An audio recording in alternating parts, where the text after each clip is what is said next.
Marcus. I'm the compiler of a collection of therapy quotes entitled 1001 Windmills of the Mind. A collection of quotes taken from what's often called the psychodynamic or psychoanalytic perspective, which long ago, as I understand it, was referred to by some as philosophical medicine, as narrative medicine. If we can find our narrative truth, our story, then we can accept ourselves. We can feel more connected to ourselves. Hence, we feel more present. We can enjoy the present. Then we can be more meaningful in our actions. And it's a sweet ride to know ourselves. We want our consciousness to rise. We want to raise consciousness here. We want to raise consciousness.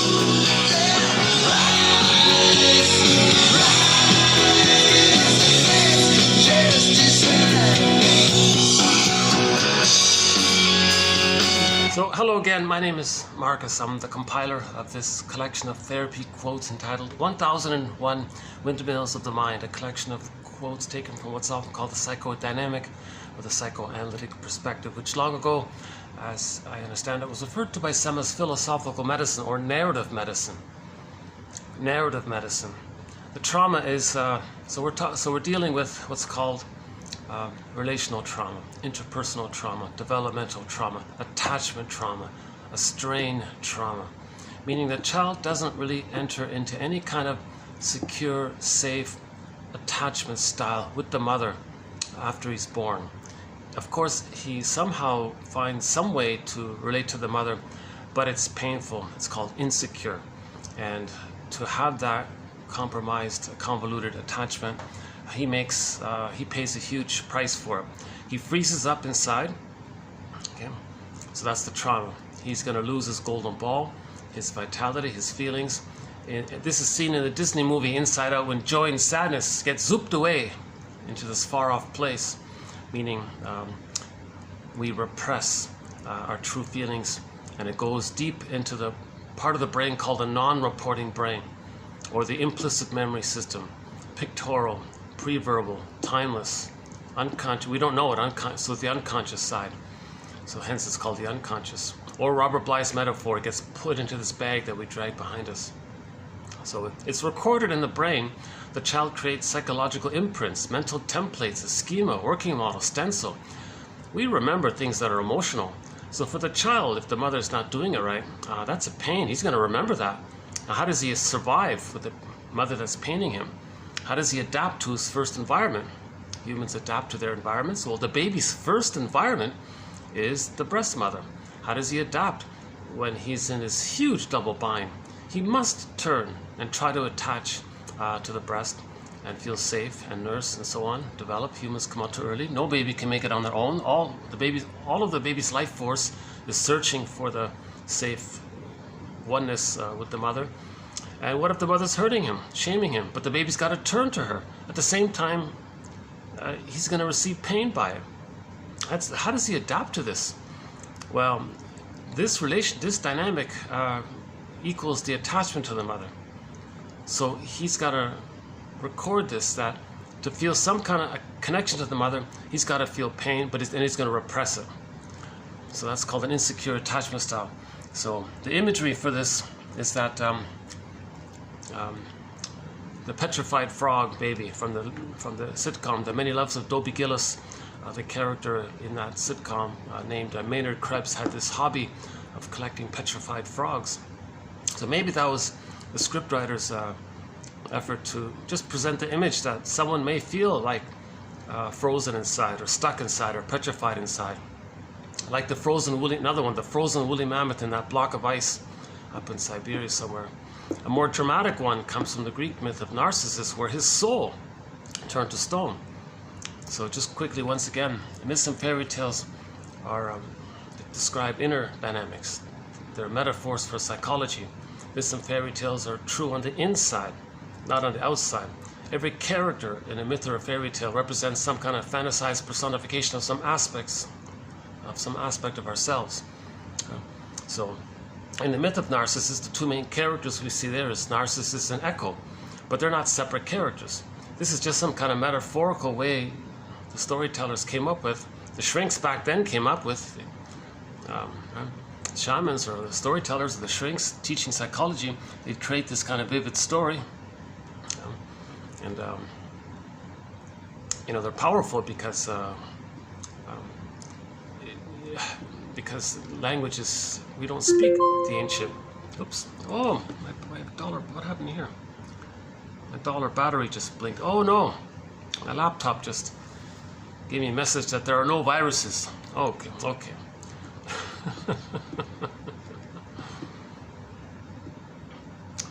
I bought this budget speaker recently, and I'm still getting used to it here. It's a holiday where I am, so things are on the quiet side here. But due to the heat, I'm not going to do it outside. I'd like to do it outside, but it's still, let's see, it's still pretty hot down there. Let's take another look. I love it when it's Sundays and holidays. It's nice and usually it's nice and quiet around here. Let's see, how hot is it? Let's double check. Oh yeah. Okay, it's in the high 40s. Plus you got that thumping thing there going on. Okay, so we'll just stay upstairs then. It may say, you know, 35 or 36, but with the so-called humidity factor and the dust, so-called heat index, it's in the high 40s. Sometimes it hits 50 around here. So we'll just stay up here.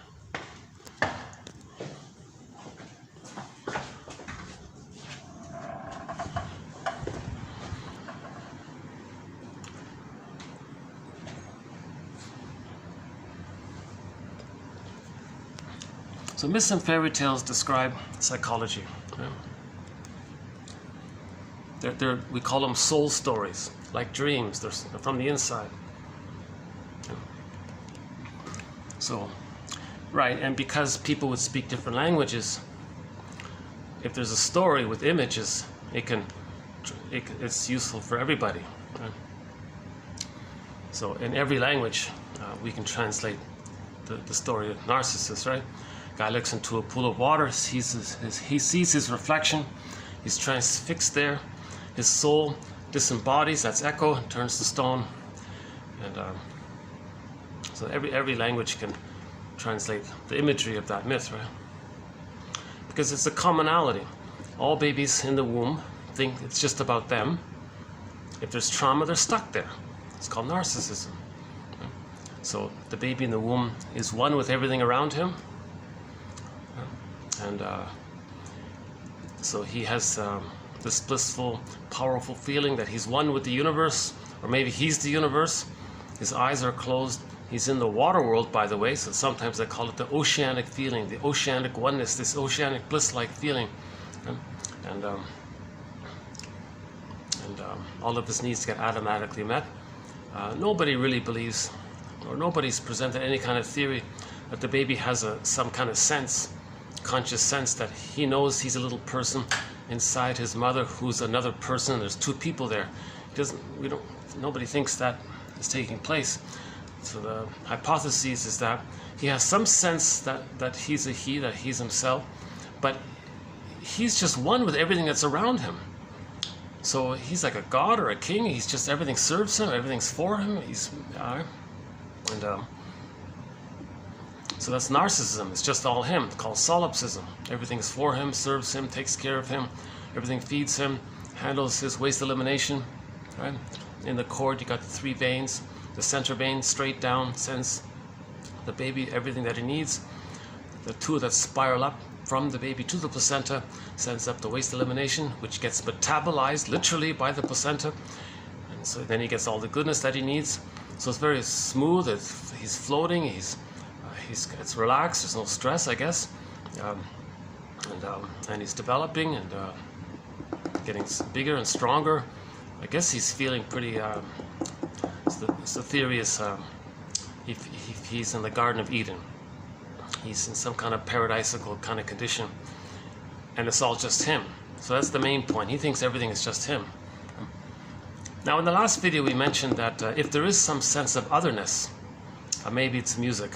He hears mother's heartbeat, he hears the pulsating of the cord, and he can hear, the theory is, because the baby's so intimately close to the cord, he's just right beside the cord 24/7 all the time, he can hear the blood flow, the three veins. So one sends down, the two spirals up, A, B, C, do, re, mi. It might have some kind of melodic quality. So later on, when we play music, as long as there's some kind of a drum, bass, and melody,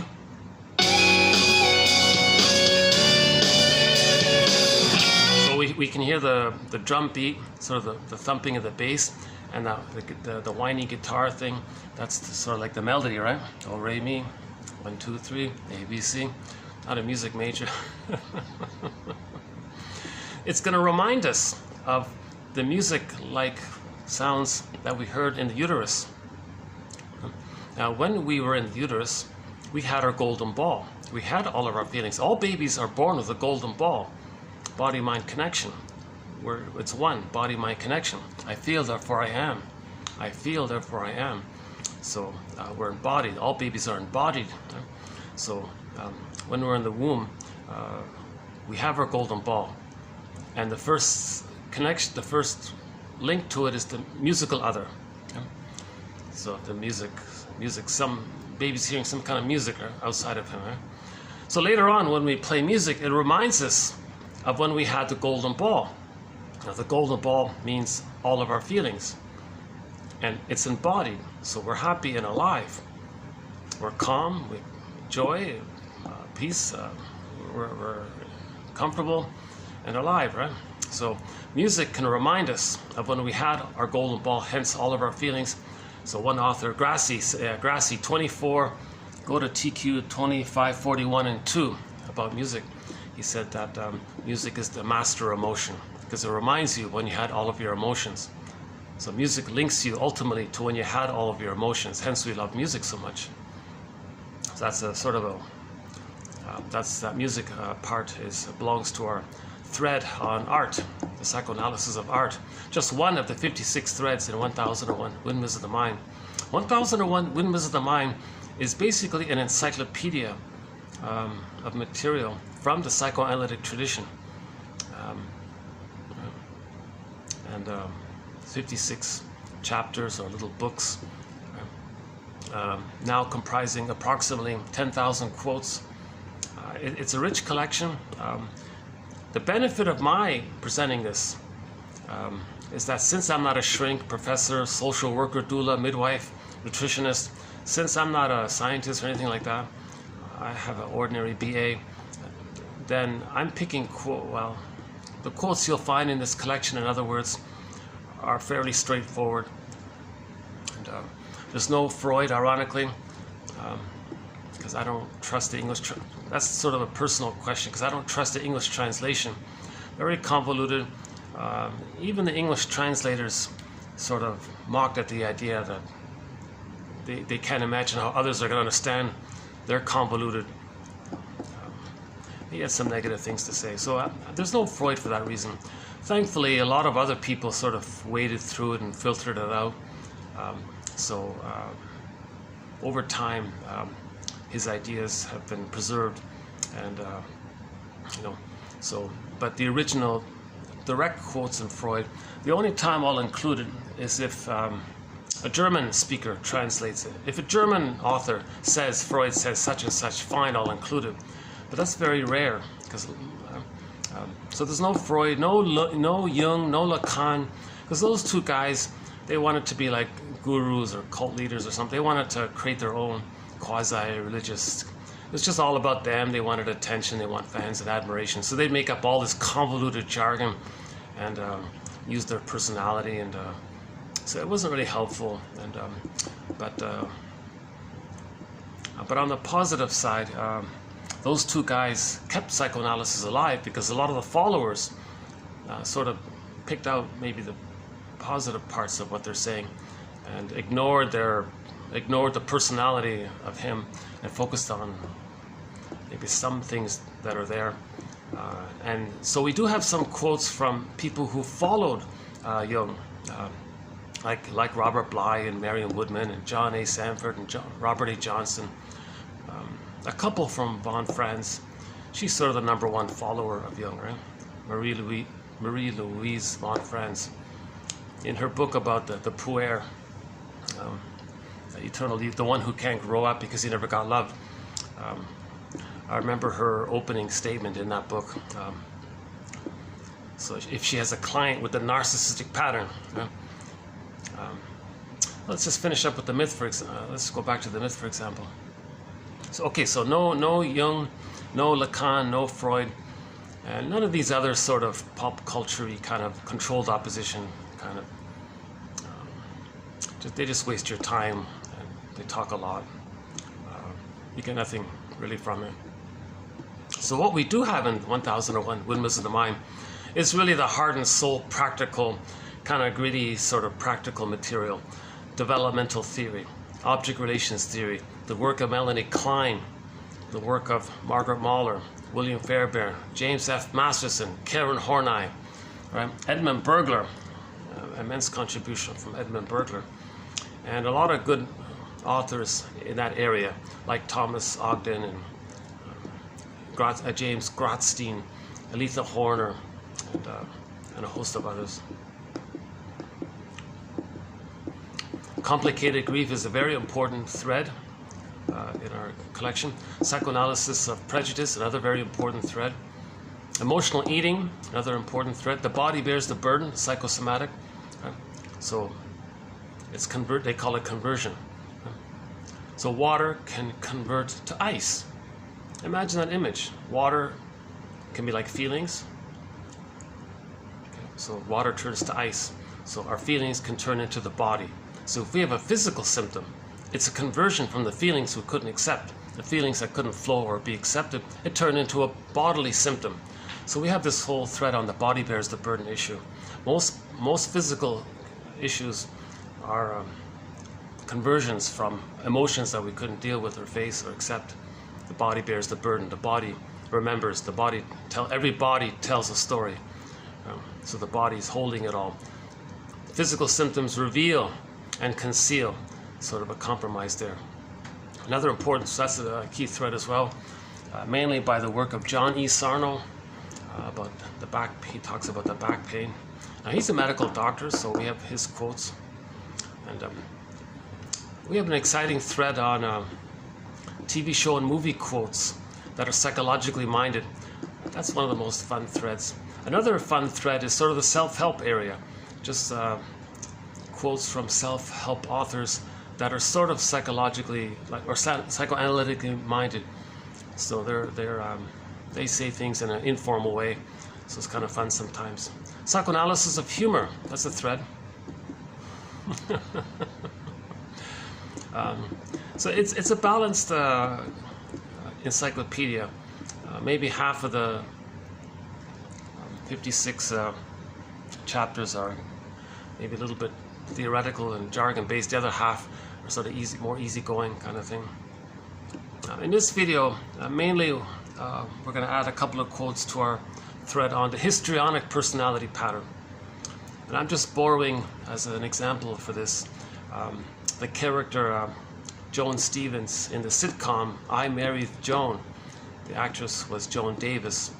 You know, she was considered the #2 funniest female comedian back in the 50s, next to Lucille Ball. A lot of people prefer Joan Davis, and so yeah, she's funny, but she does that. She's flamboyant and exaggerated and creates lots of drama. So she's considered histrionic, attention-seeking. You know, so we talk. So we'll add a couple of quotes to the histrionic pattern. It's sort of my abbreviation of it. It's just sort of a light BPD. It's not fully the BPD. It's just sort of like a light version of it. So Joan is a good example in that show. It's from 1952 to 1955. It ran for 3 seasons, around roughly 9 episodes. In every episode, it's very similar.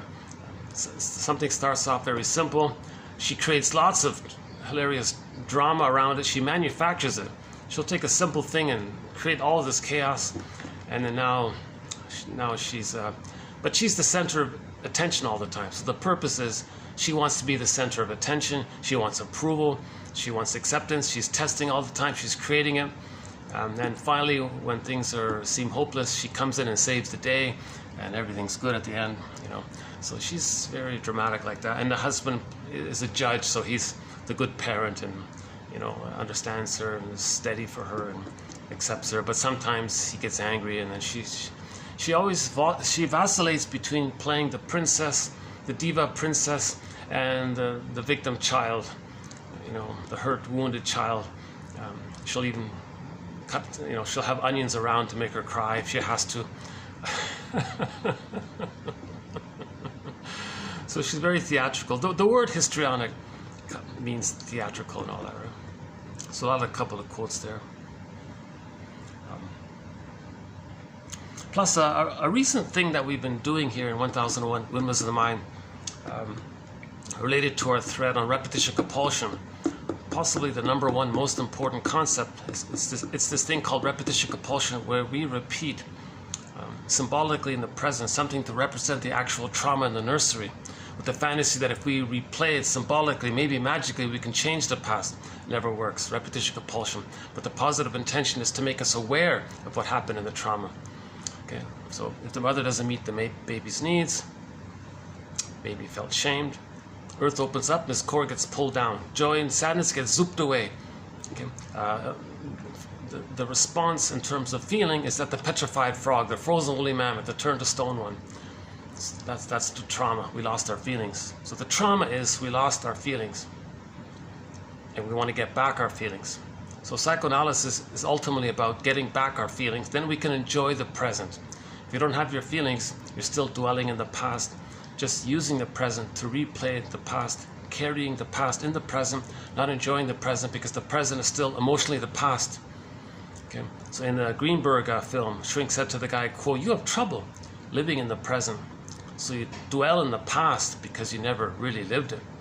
Meaning he was traumatized. He couldn't experience it or live it or feel it or process it, make it a part of his story. He lost the story. He couldn't live it. He doesn't even know the story of what happened. So he's sort of stuck there, frozen there. Right? And he goes through life misperceiving the present, misusing the present, distorting the present, to replay what caused that trauma in the present with the fantasy that somehow he can magically change it, undo it, correct it, get the love that he needed. Okay, this comes about because the unconscious mind, the bag world, or the implicit memory system, the non-reporting brain, okay, the unconscious brain doesn't understand time. Okay, babies don't know time. There's no time for the baby. It's just timeless for the baby. So he's traumatized in this timeless place. He's frozen in this timeless place. He's spinning it around. Even though the person is going through time, it's the emotions that drive the person. So the emotions it's like a puppet. The emotions become like a puppet master. It's going to get the person to replay that timeless past again and again throughout the person's life, constantly with this hope to undo the past, to correct the past, to change the past. This is called repetition compulsion. The positive intention is to recognize that there's trauma. Paul Libby Russell, a good place to start is 2119, Paul Libby Russell, about this topic. He says repetition compulsion and trauma are synonymous. Just think of them as synonymous. If you're repeating something over and over again, it's dysfunctional. That's trauma. You experience trauma and you're replaying it all the time. So the idea is to regard repetition compulsion as a mirror, as a communication from the puppet master, as a communication from our unconscious self, the secret self, the second self, the double self, the shadow soul. So again, when the child is traumatized, he puts his true potential, who he's meant to be had he been loved, his gifts that he never really gets to know, the developmental emerging self that would have emerged had he been loved. He puts his potential of who he would have been had he been loved into this bag, and it's repressed. So the bag just means the unconscious. It's in the meaning the brain somewhere. It's in the bag. So you don't know it, you don't see it. It's sometimes called a shadow self. So the bag is like you drag it behind you. It's like a shadow self, and you carry this bag all your whole life. And Robert Bly says, well, you're going to spend the rest of your life trying to get it back. By the age of 5, you put so much of who you are in this bag, and then you spend the rest of your life trying to get it back. That's the idea. So that's called having a dialogue with your unknown self. Now this unknown self is sometimes called a double self. So the double self is a technique in literature. it's a literature device called the double self, where you create a character that embodies and represents all of your own disowned traits. Okay? So in literature, when the protagonist is relating to some kind of double character, that's him. And he's meant to know that's him. He's meant to befriend him, dialogue with him, the Hermes. So this dialogue is sometimes called it has a Hermes-like quality to it, right?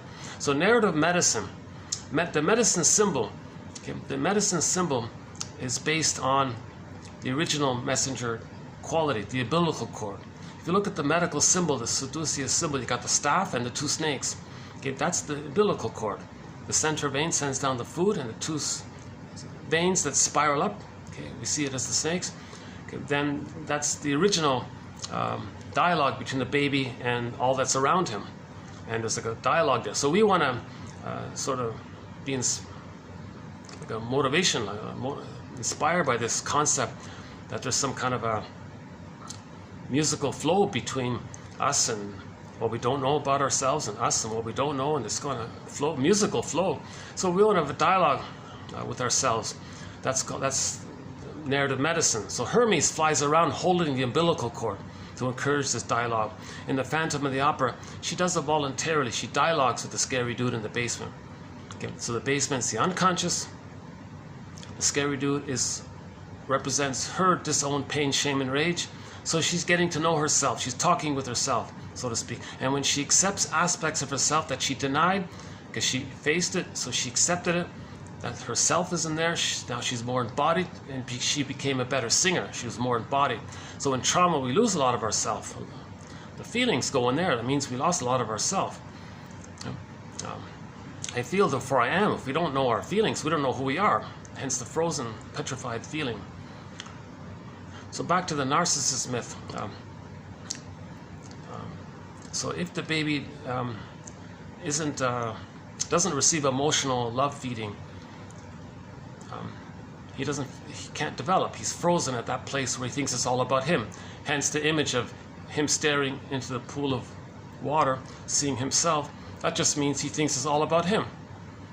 Now, because he wasn't loved, his soul, his feelings, represented by the character Echo, got disassociated, split off, flying to the side. He's disassociated.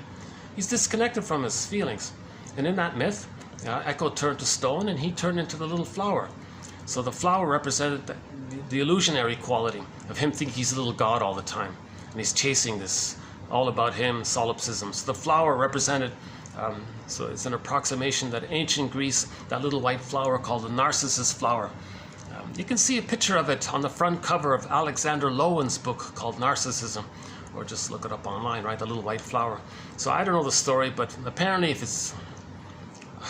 that flower is named narcissism from the ancient Greek word narke, which they use as a root word for anything that has like a dreamy-like quality for a person.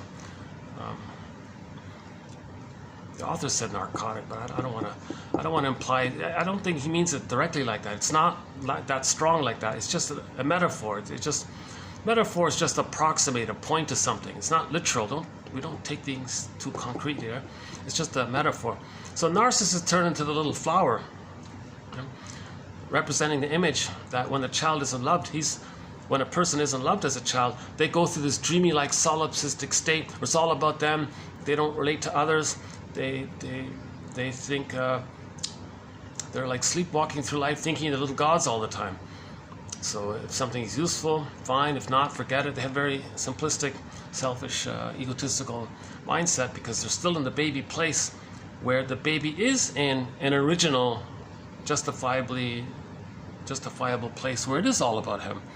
It's meant to be all about him. Mother feeds him, mother takes care of the waste, mother feeds him. The baby doesn't give back, the baby doesn't say thank you, mom. The baby's not in that place yet, and he's frozen at that place. So if you know someone with a narcissistic pattern, where they think looking out for number one, useful, fine, not useful, don't need you, don't care, idealize or devalue, okay, they're still operating from the trauma of not having been loved, because they're still expecting to be seen and fed and serviced and seen in a positive light, and they still will lie to others and deceive others and send their hate towards others and expect others to metabolize. So others are symbolic breasts to metabolize, or So they're still in that sort of place in the narcissistic pattern. So the basic idea is that if the child freezes up emotionally, he feels unreal. The jargon is alexithymia or derealization. Alexithymia, no words for feelings, because he doesn't know his feelings. We can't find the words for his feelings if he's not in contact with his feelings. So the jargon is alexithymia. A guy named Peter Siphnios came up with that.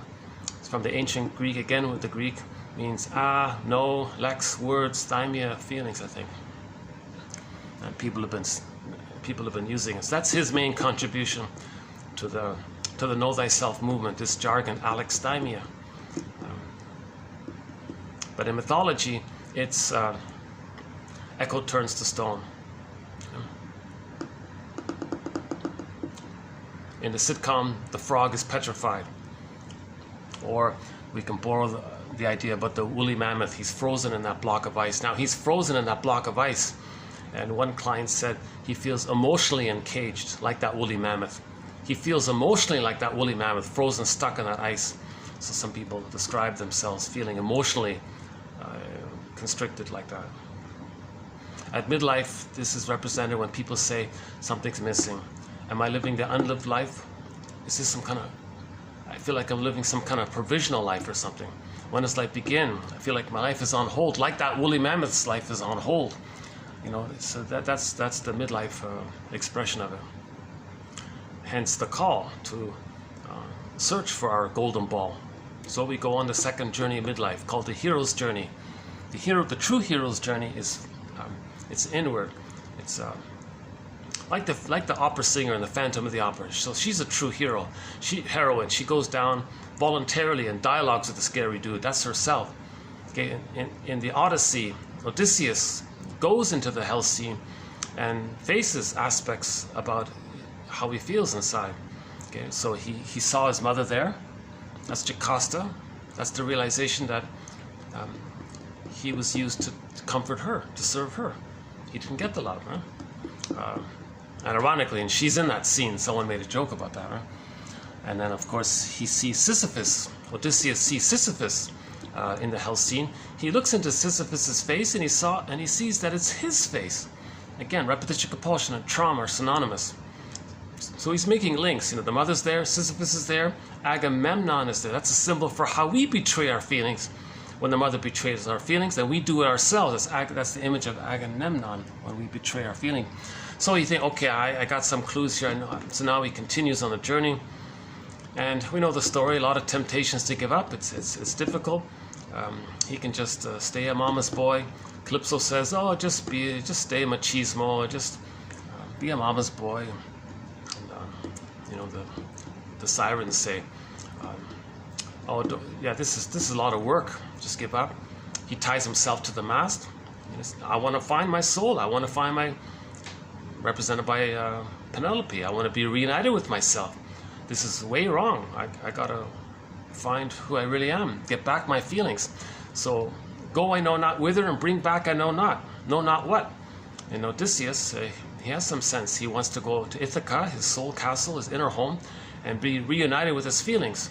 So at the end of the story, he gets back to Ithaca, meaning he's now more connected to himself. After there was a delay there, then the feelings came in. It's like a time delay there, right?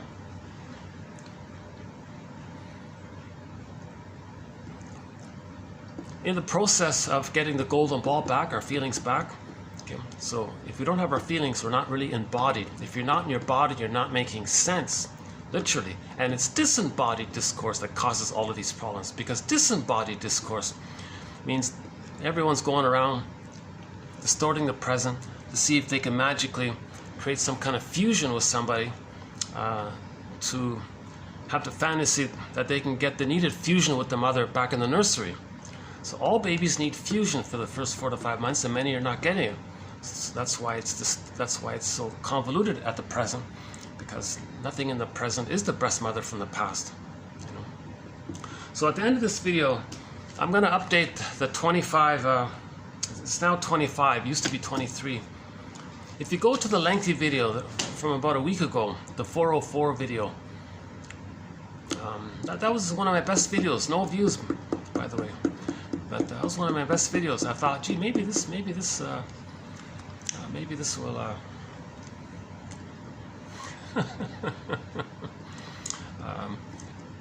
generate some interest or something. But in that fourth video, it was in the third hour, in hour number 3 of that 4-hour video.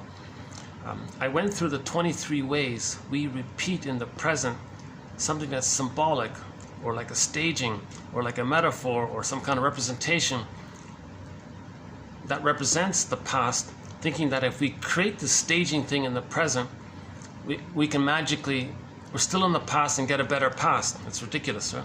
So repetition compulsion doesn't work. So that's possibly our most important, it's in the top 5 most important e-booklets in our encyclopedia. For inconvenience, one can get this encyclopedia by clicking through the 900 videos on this channel, and in each video, if you click the more link or the see more link, you'll get on average 10 quotes.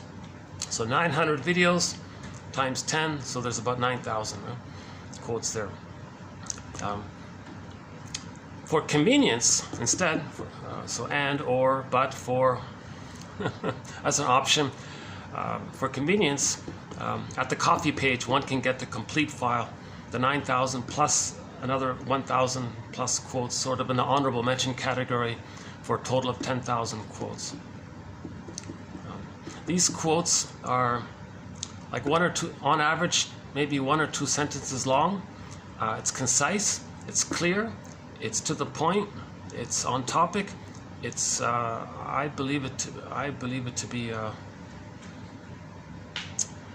helpful. So it's got quality, it's relevant, it's on topic. The tone is professional. These are all written. Most of these quotes are written by medical doctors and shrinks. So these are the most mature people around, I think, right? And overall, the quotes are not too long, not too short. So the quantity's there. So that's Grice's 4 maxims for communication is quality, quantity, relevance, manner. Right? So quality, is it really going to help? Like, is it? And in this area, I think it's very subjective. When I started the quotes on the histrionic pattern, I got some dreams. So I thought, okay, that's helpful. That's quality. If you read a quote and then you get a dream by it, that means you're conscious of something. Then a repressed memory can come up. Psychoanalysis looks for an egg in a basket that's missing. So the quote weaves the basket, then the feelings come in. So that's the quality, right? So it's like this in your soul today. So when you get a dream and you wake up, it's like this in your soul today. John A. Sanford says that, right? When you get a dream, it's like this in my soul today. So we don't directly look for repressed memories. First, you read the quotes or the theories or the jargon, the speculations, hypotheses, theories,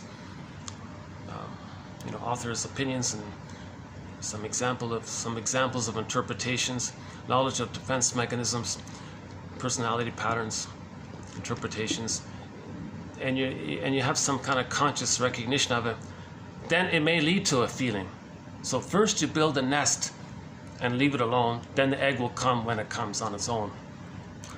So we don't directly look for repressed memories. Just prepare a welcoming mind place to accept them. So that's what these quotes are all about, right?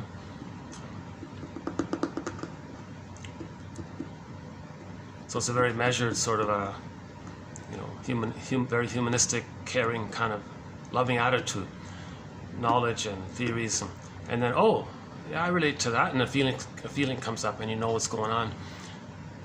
Then now you have more choices, and you don't need to repeat so much. We repeat because we lost our feelings.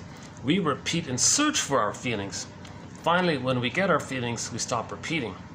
But to get our feelings, the egg, we need the nest. We need these quotes. So I think for convenience, for inconvenience, one can click through the 900 videos. And for convenience, one can go to the coffee page. The link is below.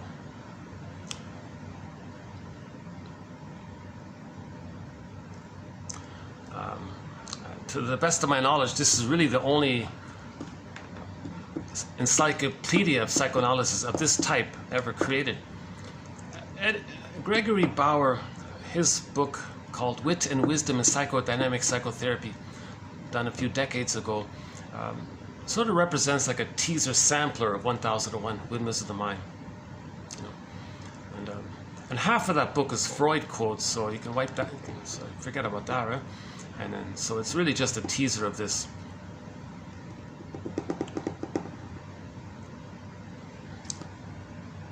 So yeah, we're going to update the 23 points to 25. Now this thing about what I'm now going to call the 25 ways we collectively,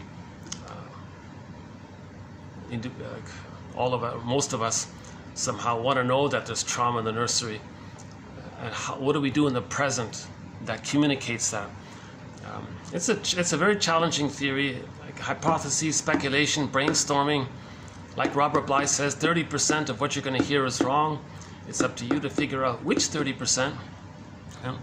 And we're always updating and things. And I did my first edit in the last video. So of the 900 videos, I've never done any edits. I've never cut out anything, unless YouTube tells me to cut out a song or something. But see, in the last video, I did cut out about a half a minute worth of. I made a little blooper there. I'll just cut it out. That's the only time I've edited something. I was talking about, yeah. And then I said in that video, I never do editing, and then I did an edit for that very video. So that's the one exception where I did some editing. So you're going to see my bloopers, my anxiety. I haven't been analyzed. I haven't been shrunk. I'd love to. If I were analyzed, oh boy, I'd be more embodied, I'm sure. I'd be calmer, I'd be more centered, I'd be a little more resonant in my body. You'd hear my voice would be from my body more, not too much in this kind of higher pitch stuff. But it's not sort of this booming, arrogant, like it's not like from an empty place. You know, some of these booming voices, I think it has like a real devouring, like oral quality. Like that's not it either. Right? It's sort of this midway place. It's not too strainy like mine. It's not this exaggerated bass, boomy kind of voice. It's something more embodied. I think it would feel differently. Right? So keep that in mind. I'm not a shrink. I'm not a professor. I haven't been analyzed. My anxiety's coming through. You'll notice all of my stops and starts and my ums and ahs and repetitions and self-corrections and pauses and things. So that's coming up. The 25 ways we repeat the infantile trauma in the present in an attempt to know what happened in the trauma in the nursery. 90% of the babies in North America, so what we're talking about here is 90% of the babies in North America, by one estimate, are not getting a secure attachment style. They're not getting it. They're getting an insecure attachment style. Reactive, dissociative, anxious, avoidant, unformulated, just a few others, right? It's some kind of convoluted thing, and then they're going to repeat again and again the painful interaction with the mother, with others in the present, to see if they can change it. So they're not enjoying the present. They're still living in the past. Edmund Berger's metaphor, once again, every neurotic is a music enthusiast, but he only has one record. He carries this one record with him everywhere he goes. Every time he sees a record player, he spins off that old record.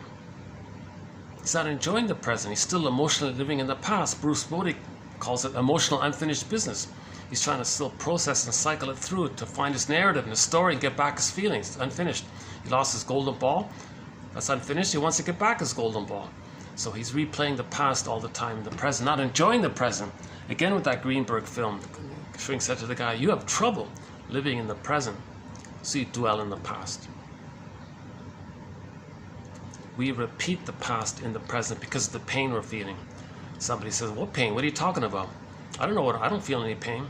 What do you feel? I feel nothing. Well, that's when you're in the most pain. Elvin Semrad, one of our quotes from about a year ago, a guy named Elvin Semrad. He has some good singers, psychology. He has these very short sort of sentences that are very insightful. One of them was, if you think you feel nothing, well, then you're hurting the most. Another one is, and you're never not feeling something. You're never not feeling. And if you think you're feeling numb or flat or unreal, well, that's when you're hurting the most. Then you're going to repeat the past, searching for the ability to be in touch with our true feelings. Again, from Elvin Samrad, it's always a relief to feel our true feelings. So we want that kind of relief where we feel our true feelings. If we're using racket feelings in response to some kind of defense, in a defensive way, that means we're afraid of our feelings. So we want. So in the last video, there was a good quote about a guy who said, when you're feeling racket feelings, meaning you're replaying the past and the present, playing some kind of game, trying to, imitate the mother, or replay how you were shamed, or shame others to replay how your mother shamed. It's all rackets, games, Eric Burns games, the gotcha, catch me if you can. All these infantile, very infantile, childlike activities. And the feelings around it, that he calls them racket feelings. Well, notice the racket feeling, and then look for the true feeling underneath it that's being defended against. We're afraid to feel the true feeling, so we mask it over with the racket feeling related to some kind of repetition compulsion of replaying what happened in the past with others in the present. It's like a whole racket. This staging thing, it's not. So we talk a lot about repetition compulsion. We can finish the song here. Let's finish the song.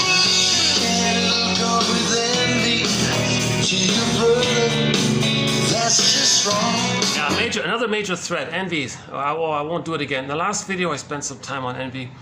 I don't want to do it. It's always a draining topic. I want to save what little energy I have today for the 25.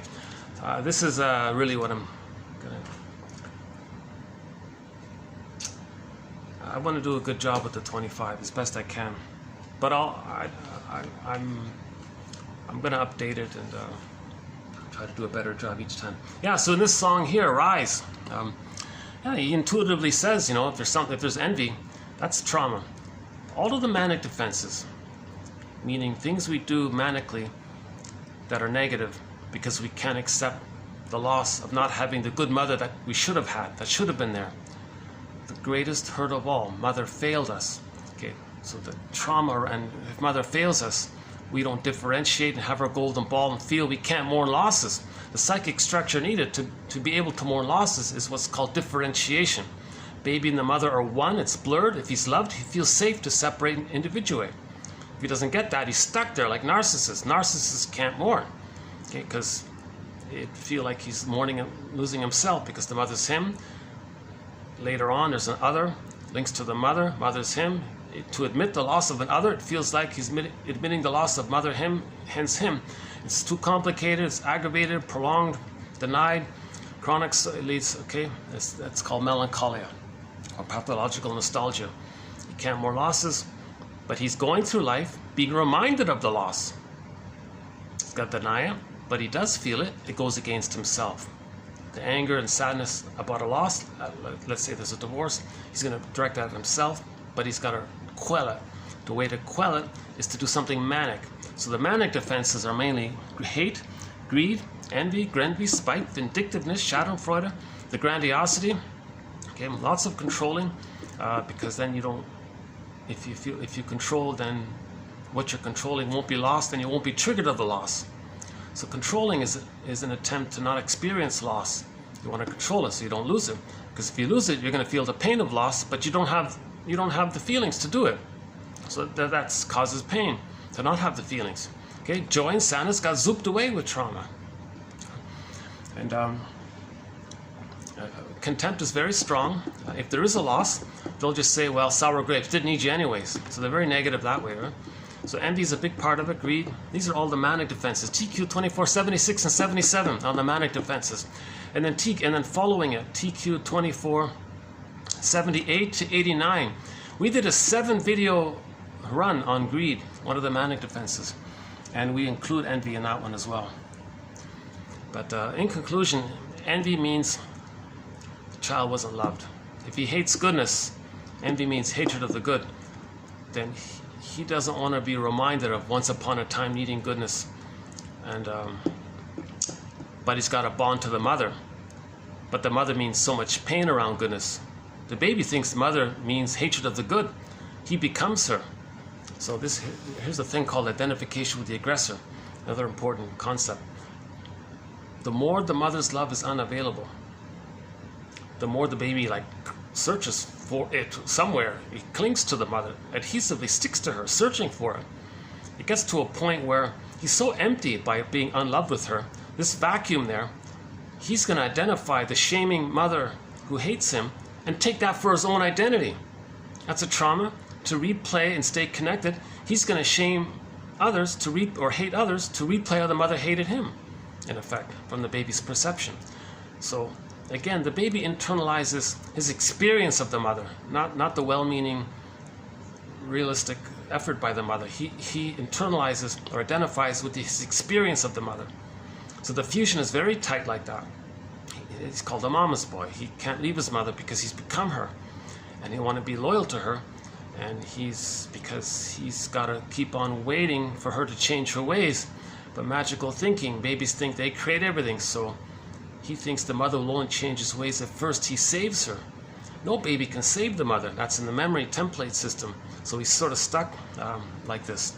So a shortcut for this is that the baby can't tell the difference between the breast and his experience of the breast mother.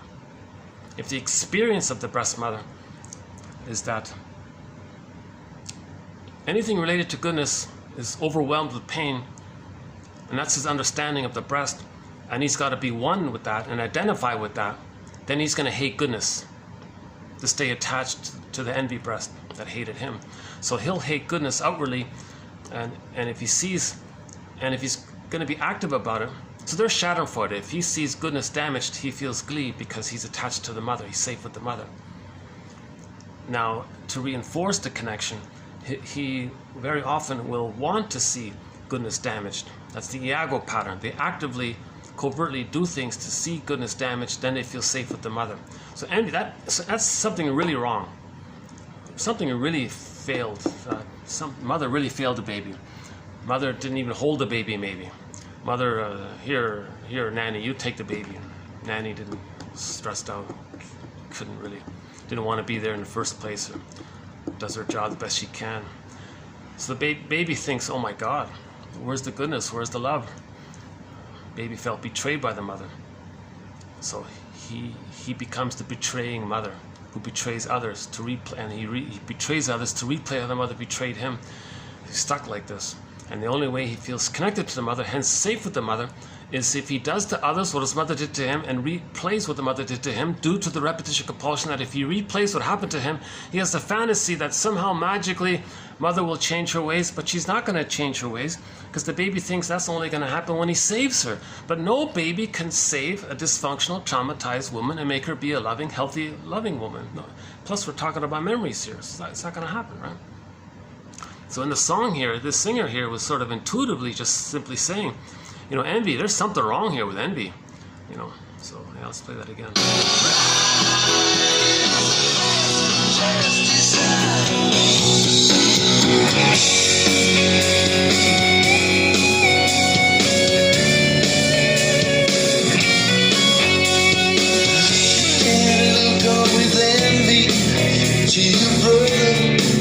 That's just wrong. Maybe you should just take a step outside your comfort zone. So these quotes, I believe, are taking us outside our comfort zone. Now this comfort zone, it's painful, but it's familiar, hence the comfort zone. Okay. So envy, if somebody lives with envy, that's their comfort zone. He's got to take a step outside his comfort zone if he's going to heal and be himself and find himself. He's lost himself. The iago pattern, he feels empty inside, very shamed inside, but he denies it and reinforces it by saying others are no good and empty and worthless and all this, because that's how he feels. He projects what belongs to him, that's too painful, pulls it onto others. So projection, a major defense mechanism. Some attributes about yourself, too embarrassing to know, too hard to know, too anxiety-provoking to know. So the trick of the mind is the maneuver of the mind, some kind of mechanism of the mind to help the person not feel too much stress and cortisol by accepting all of that pain. The trick is they say it belongs outwardly. Then the mammalian part of the brain is distracted from thinking that it's within. Then the person doesn't receive too much stress hormones as a defense mechanism. So in the Iago pattern, he felt shamed and empty, finally, identifies with the aggressor. What's left of him? He puts that shame self, he puts onto others and says, others are no good. So his mindset will be, I'm okay, you're not okay. But his I'm okay attitude is from the narcissist's image. He looks into the pool of water, sees a reflection of himself. That represents the time in the uterus when he thought it was all him. So he thinks he's okay because he's a little god. Yeah? If he thinks he's a little god, he'll say, I'm okay, I'm a little god, kind of thing, right? Now his human soul, it's so wounded he can't accept, he'll put onto others and say, others are not okay. So he's very grandiose and inflated, saying, I'm okay, you're not okay. If trauma takes place continuously, it's called a strain trauma, up until 18 months, they'll end up with one of the stinger personality patterns. Iago, the bully pattern, narcissist, lower functioning BPD, a lot of the crime ones, and sociopath, all these other troubled ones. We don't really go that far to the more troubled ones. I'm not a medical doctor.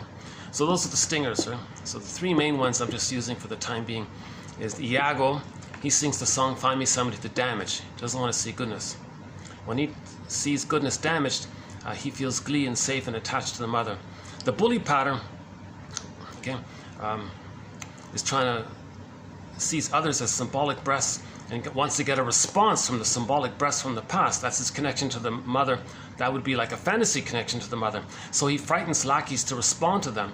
Okay? So they sing the song, Find Me Somebody to Control, and not experience loss. They just want a reaction. The narcissistic pattern is slightly better off because they merge with the mother, but it's negative and they can't get out. And they're always feeling shamed by them. So the memory of the mother is always shaming them constantly. So to be loyal to the shaming mother, they're always shaming others, okay, because they're always being shamed. So the re-identification with the aggressor, they shame others to replay the mother shaming him, and it's just a constant pattern. So the narcissistic pattern is they're 24/7 cynical, dark humor, black humor, shaming humor, sardonic humor, this kind of thing, because that's the mother's shaming him all the time. So they're always shaming others all the time. So those are the three main stingers. So the narcissistic pattern sings the song, Find Me Somebody to Shame. Bully pattern, find me somebody to control. Iago pattern, find me somebody to damage, remove goodness, take away somebody whose goodness I can take away. So they're filled with envy, hatred of the good. Now if the baby, so an important point about this, which is underappreciated, is that in the beginning, all babies end up with, I'm not okay, you're okay. All babies start off, not all, 90%, or maybe all, doesn't matter. All babies begin, let's just keep it simple for the time being, all babies, or close to all babies, begin with, I'm not okay, you're okay. So theory about this is that babies cannot have paradise lost. Humans come out of the womb too early. They need the paradise to continue. Baby comes out of the womb and says, oh, my paradise is lost. Wait a minute, I'm a little god. I can fix this. Everything around me is me or serves me. Well, I'll just fix this outerness, which is me, and then I'll get my paradise back. So he'll try. So the baby will try to save the mother, correct the mother, make a traumatized, dysfunctional mother, and magically see her as a loving, or make her be a loving, caring mother.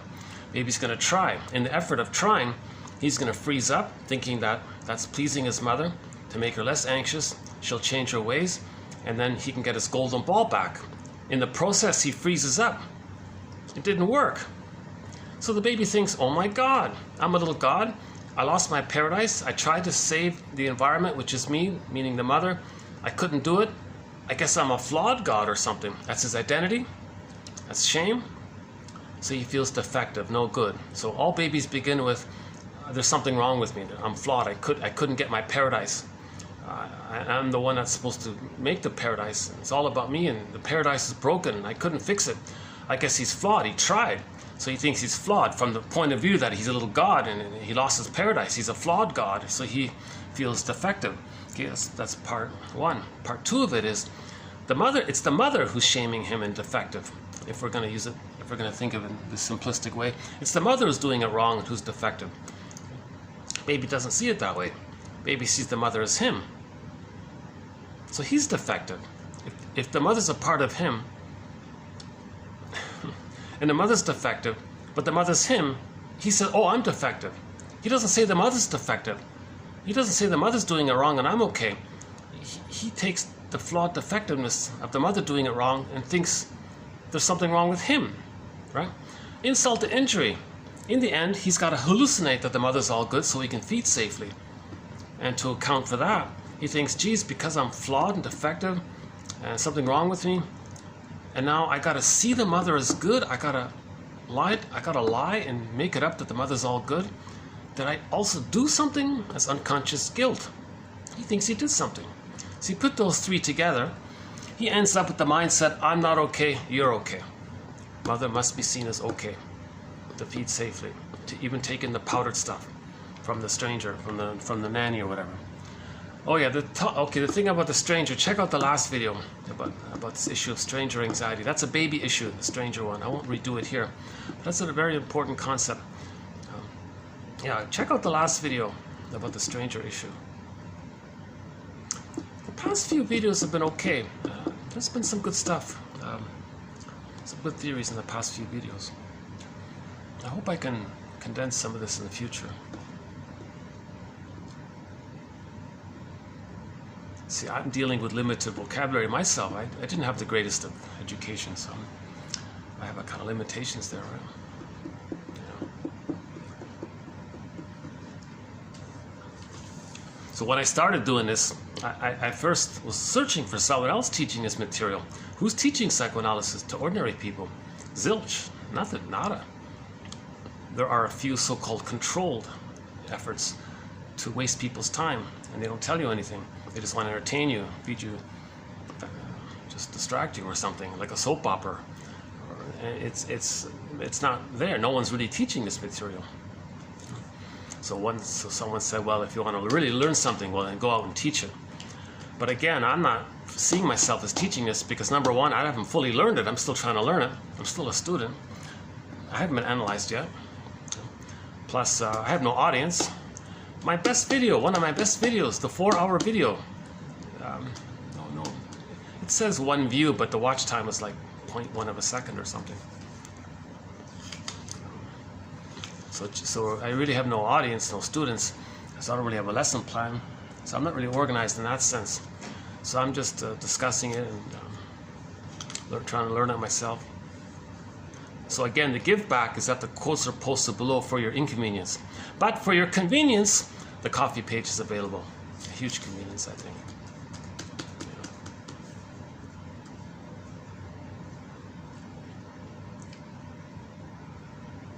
I went off on a tangent there, didn't I? Where was I? Oh yeah. All babies begin with, I'm not okay, you're okay. If the mother doesn't change her ways up until the first 18 months, if the mother is continuously misattuned, malattuned, misreading the baby's signals, gaslighting the baby, putting the baby in double binds, shaming the baby, handling the baby in a rough way and being absent, scaring the baby, and maybe some mothers might even use the baby as a teddy bear to comfort them. That denies the baby's feelings and needs. She's just objectifying the baby. Take care of me, baby. Or some mothers shame their own babies because the mother wants to replay how she had been shamed by her mother. Repetition compulsion. She's going to do to her child to replay what her mother did to her. Due to her issue of repetition compulsion of her trauma with her mother, she's going to replay it by doing a staging thing. The baby stands in for her lost innocence. She identifies with the aggressor, as if to say to the mother in the mind, hey, mother in the mind, watch this. I'm going to show you what you did to me. You see my little child here, my baby here, your grandchild? Watch this, mother in the mind. I'm going to act just like you. I'm going to show you what you did to me. I'm going to act just like you. I'm going to shame your grandchild, and I want you to see what you did to me. Can you change your ways? She's talking to memories and ghosts. It's not going to work. But that's sort of the compulsion to replay what happens with the fantasy that somehow magically we can change the past. So it's all ridiculous. The mother shaming her baby to persuade her mother in the mind to change her ways, invent a time machine, go back in the nursery, change it all, give the baby the love they needed, come back into the present. Then the woman in the present says, oh, hi, baby. I accept you now. I don't need to shame you. I was loved. I can love you. Right? I can enjoy the present with you. I don't got to replay the past. If you're not in your body, you're not making sense. You're still in the past. With trauma, we have trouble living in the present, so we're dwelling in the past and we're not making sense. It's disembodied discourse that causes problems. It's disembodied discourse to shame the baby, to replay how the mother shamed them, because she's still looking for her embodiment, for her feelings. She removes the golden ball of her own baby and makes her own baby disembodied. Okay? She makes her own baby disembodied to reenact how the mother gave her disembodiments from an emotional perspective, seen in art form as the petrified frog, the frozen woolly mammoth, etc. Or in the Greek myth Atalanta, the king throws the baby in the forest. So that's the repression, and the baby's lost somewhere. Down a cavern, down a tunnel, down another tunnel, down another cavern. So something's lost her. Then we feel like the frozen frog, or the stone image, petrified, disembodied, unreal. Okay, again, alexithymia, that's the trauma. Going through life feeling that we can't enjoy the present because we're dwelling in the past. That's the trauma. We're still dwelling in the past. So we're going to replay the past in the present, distorting the present. So that's the issue, right? So all babies begin with, I'm not okay, you're okay. Now, if this continues for the baby for the first 18 months, he can't take it anymore. It's too much. Every day, mother's doing it wrong. Okay, even a broken clock is correct twice a day. It's not enough. Okay, so the baby gives up at some point. The baby's shamed again and again, 10 times a day, 20 times a day, day after day, 7 days a week, 30 days a month for 18 months. The child gives up. This is too much, mother. Why are you so misattuned? Why do you never understand my signals? Why are you shaming me for my feelings and needs? Why are you saying no? And why are you punishing me to have a feeling? And then I cry and I'm upset. Then you punish me for expressing my feelings and how you hurt me. And it's another double insult. So the baby finally, all this adds up. Finally, by 18 months, he does a very desperate, one of the most desperate, severest psychological operations. His wounded soul, feeling so empty and shamed by all this, he says, okay, I don't have a soul. I won't accept that I have any kind of identity or self. I'll see it onto others, though. Okay, so others will be valueless and all that. I'll hold on to the old byproduct of infantile megalomania when love isn't there. So the baby didn't get the love. He still holds on to the infantile megalomania. So all babies, right? So that's the I'm okay part. It's a false self. It's a false self, right? Infantile God. That's a false self. The baby wasn't a little God. Put it that way. Now he thinks he's a little God when he never was. That's a false self. It's an illusionary fantasy thing. Right? Now his true self, his real self, the wounded, empty self, is onto others. And then what does he do? He shames himself, seen onto others, and says, you're no good. And so his mindset is, I'm okay and you're not okay. But every time he says, you're not okay, he's talking about himself. Okay? Because he identified with the aggressor, the one who shamed him. So up until 18 months, if the pain is too much, the babies end up with the bully pattern, the Iago pattern, the lower functioning BPD, the narcissist, all these other so-called difficult, kind of angry personality patterns. Anybody with I'm okay, you're not okay. That's more trauma, right?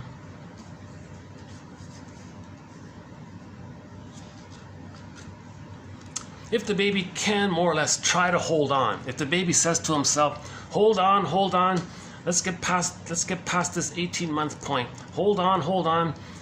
That's going to depend on how shaming the mother is, how abusive the mother is. If it's such that the baby can somehow hold on to a soul and accept his wounded self, he'll still hold on to the original, I'm not okay, you're okay. But if he's frozen there between 18 months and 36 months, where he didn't get a chance to get to I'm okay, you're okay, which is the result of normal, natural, healthy development, I'm okay, you're okay. But he's still stuck in that midway point of I'm not okay, you're okay. Then you got the pleasers, the clingers, the higher functioning histrionics, the caretakers, and they're preoccupied and they're always moving towards people and trying to please people or be liked. Like Joan in the sitcom I Married Joan, she's always trying to get approval, and she's thinking, well, I'm not okay, but you're good, and can you like me and see me in a good way and help me and all this stuff, right? So they're still in a childlike state. Now the clingers, the stingers, the prior ones, the infantile god ones, the stingers, they hate all that. They hate the signs of that. So their slogan is, I hate goodness, I hate weakness, I hate vulnerability, I hate feelings of truth or self-knowledge. I don't want to accept anything true about myself. It's just too painful to go there. So they maintain the infantile god place, filled with hate, greed, and the main emotions, with the stingers, hate, greed, envy, spite, vindictiveness, schadenfreude, grandiosity, contempt, and a few others, all because they can't mourn losses. They don't feel. They can't mourn the loss of losing their golden ball because the psychic structure needed to accept loss is having been loved first. If they've never been loved first, they can't mourn losses later on. So to account for that situation, they're going to be outwardly negative to devalue others. You're no good, I'm good, you're no good. So then they don't feel that they needed something. If something represented some kind of goodness, well, it didn't need you, see it damaged, shame it, because they don't want to accept they needed it. So, a lot of contempt there with the stingers. Now the clingers, ironically, they're so deluded in their childlike state, they may actually marry a stinger. Huge mistake, because the clinger, what they're doing is a thing called sweet lemons. They interpret the infantile god, the angry god thing, as some kind of pseudo strength. Are they like a pseudo adult? Is that what a strong adult is? Because the stingers are sort of pretty consistent in their hate and their anger. They have they're like the Cyclops. They're very narrow and rigid and angry and all that.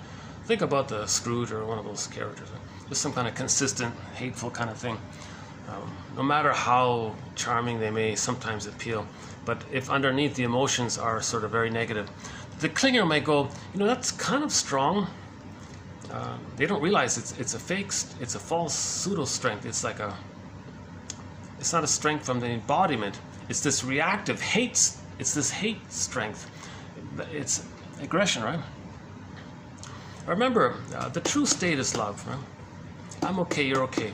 So in the Disney movie Inside Out, when joy and sadness got zooped away, joy and sadness, that's the primary, that's our true state. Right? Feeling from the range from joy to sadness, empathy, joy, connection to yourself, the serene, inexhaustible fullness of being, and pleasant interest and awe and curiosity, and just joy for the present. And then you feel sad if there is a loss, empathy, wisdom from pain. A lot of the quote-unquote human side of being human, that's the primary. That got lost. What was left at the console? Okay? What was left? The secondary response, the amygdala. So fear and anger was the amygdala. Okay, and the discussed character for most of the movie was distaste and dissmell. That was more about the physiological element of the body, right? But the main emotions were the amygdala, fear and anger. Now fear, at first it's fear, but it gets overwhelmed very quickly. You don't even notice the fear. So a lot of people, the bully, I'm never afraid. Because the fear got overwhelmed so quickly, he doesn't notice it. It just turned into the reaction of the anger. So anger is like a secondary response. It's not a primary thing. It's not our natural state. It's just this state that when we're not loved, when something wrong happens, then the anger comes in, right? So the clinger looks to the angry ones and says, is that strength? So that they use a thing called sweet lemons. Oh, they're not bitter and hurtful and angry and cynical and all. I'll just say they're sweet. They lie to themselves because they want to see, because they believe they're not okay, and they got to find someone to make up and believe that they're okay. So they lie to themselves because their psychic structure is, I'm not okay, you're okay. They look at the stinger and say, oh, you're okay. Yes, you are. You're good. And the stinger's going, whoa, what a fool. The stingers are thrilled at this arrangement. The stingers love it. Stingers say, now I have someone to shame or control or damage, and the clinger puts up with it. And the clinger spends 6 to 7 years in a marriage, taking care of them, being nice to them, trying to help them. The whole time, the stingers are hating them and shaming them and damaging them, using them, exploiting them, because the stingers are only married to mom, and they just want to stay loyal to mom by imitating her. Okay, and then when they shame their own partner, they're still married to mom. It takes 6 to 7 years for the clinger to wake up and say, oh my God, I've been doing all these nice things for this person. This person hates me and shames me the whole time. They mock me and make cynical jokes about me behind my back, and they say these awful things about me. That's what they really think about me. They're my partner. I'm supposed to trust them. Oh my, I can't believe this. They're shocked at the idea of narcissism. They move beyond narcissism. They don't remember it. So they're surprised that it exists in anybody. So it takes them 6 to 7 years to develop enough pain to realize that they're being shamed and hated by their own partner. So then they leave and write a self-help book called Codependent No More. Melanie Beattie, right? So that's the stingers and the clingers. So in this video, we'll continue with the histrionic one. So the histrionic one, if we go by the Joan show, she's sort of a histrionic version of the pleaser, the clinger. So she's still a care. So the I'm not okay, you're okay. Some love, gratitude, and care, and concern, empathy for others have entered the psychological picture. Now with the stingers, no. With the stingers, love, gratitude, empathy, they haven't entered the psychological picture. Right? But with the clingers, because they still hold on to their soul and they can feel and understand and imagine how others might feel, because they accept some of that, right? So some empathy, care for others exists, right? So Joan, she was involved in charities and helping kids, and there's some good episodes where she helps some troubled teenagers and kids. One was called the Bad Boy one. She was very helpful to that boy. Another episode was called something girl, right? Little girl, was it Little Girl? And she helped her as well. And so Joan, I think, is in the codependent area, right? The pleaser, the clinger, and all this. So let's just call her the clinger. Now, she was histrionic, so she had this flair about her, right? Like this constant comedy routine flair, right? Like a little bit like Lucille Ball, right? So she was hysterical that way, to draw attention to herself, to make herself important, to be accepted, and to win approval.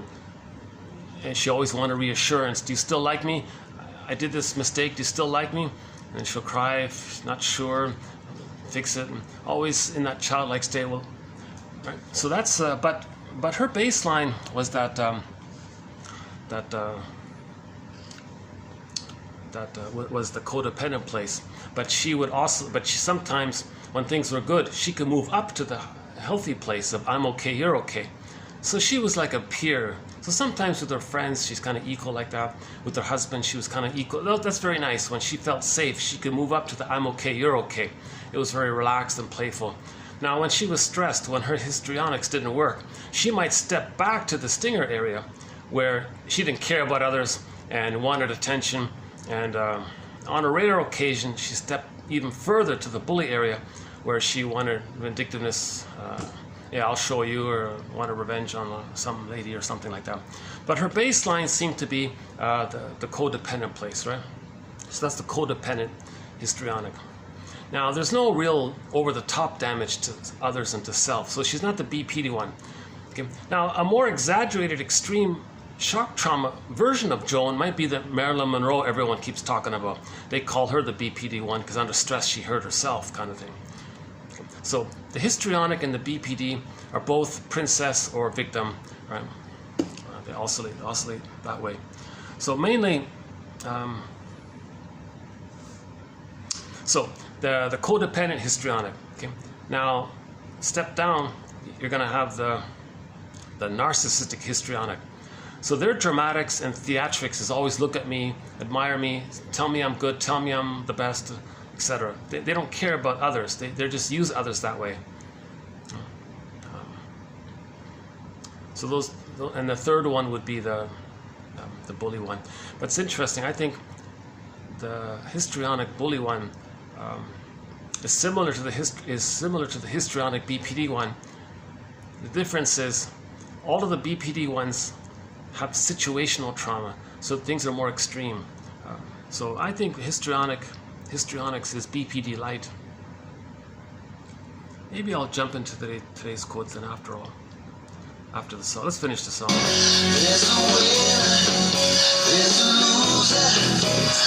See, he's saying here, I'm going to borrow this idea, win or lose. I'm going to borrow this. Well, at midlife, do we search for ourselves? Odysseus, does he find home? Does he stay on the journey to find his soul?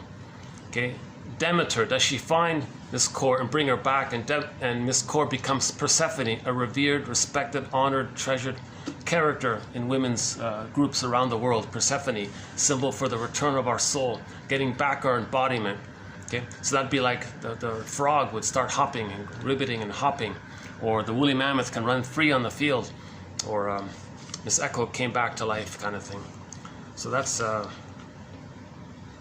midlife audit.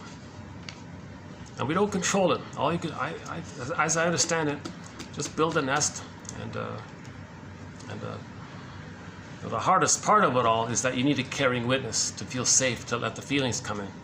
That's the hardest part of it all, because you talk to your friend and say, "Friend, I lost something. I got to talk to somebody about it." Well, don't talk to me. I don't know how to deal with that.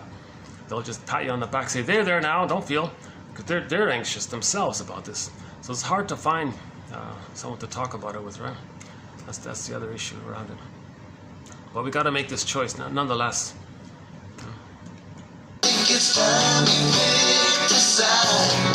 Yeah. So do you want to be a bitter curmudgeon, someone who's still in this infantile battle with what the mother did to them, and they're acting like the mother, shaming others to replay how the mother shamed them, and then thinking that the ones they hurt is the mother who just shamed them, and they're caught in this cycle, or they want to be conscious of this. So that's sort of the choice he's got. But if you do go on a second journey, when we get back ourselves, it can be a sweet ride, in the sense that if we know ourselves more, we feel more embodied, hence there's more of that sweet. All mistaken, you could be missing one sweet ride.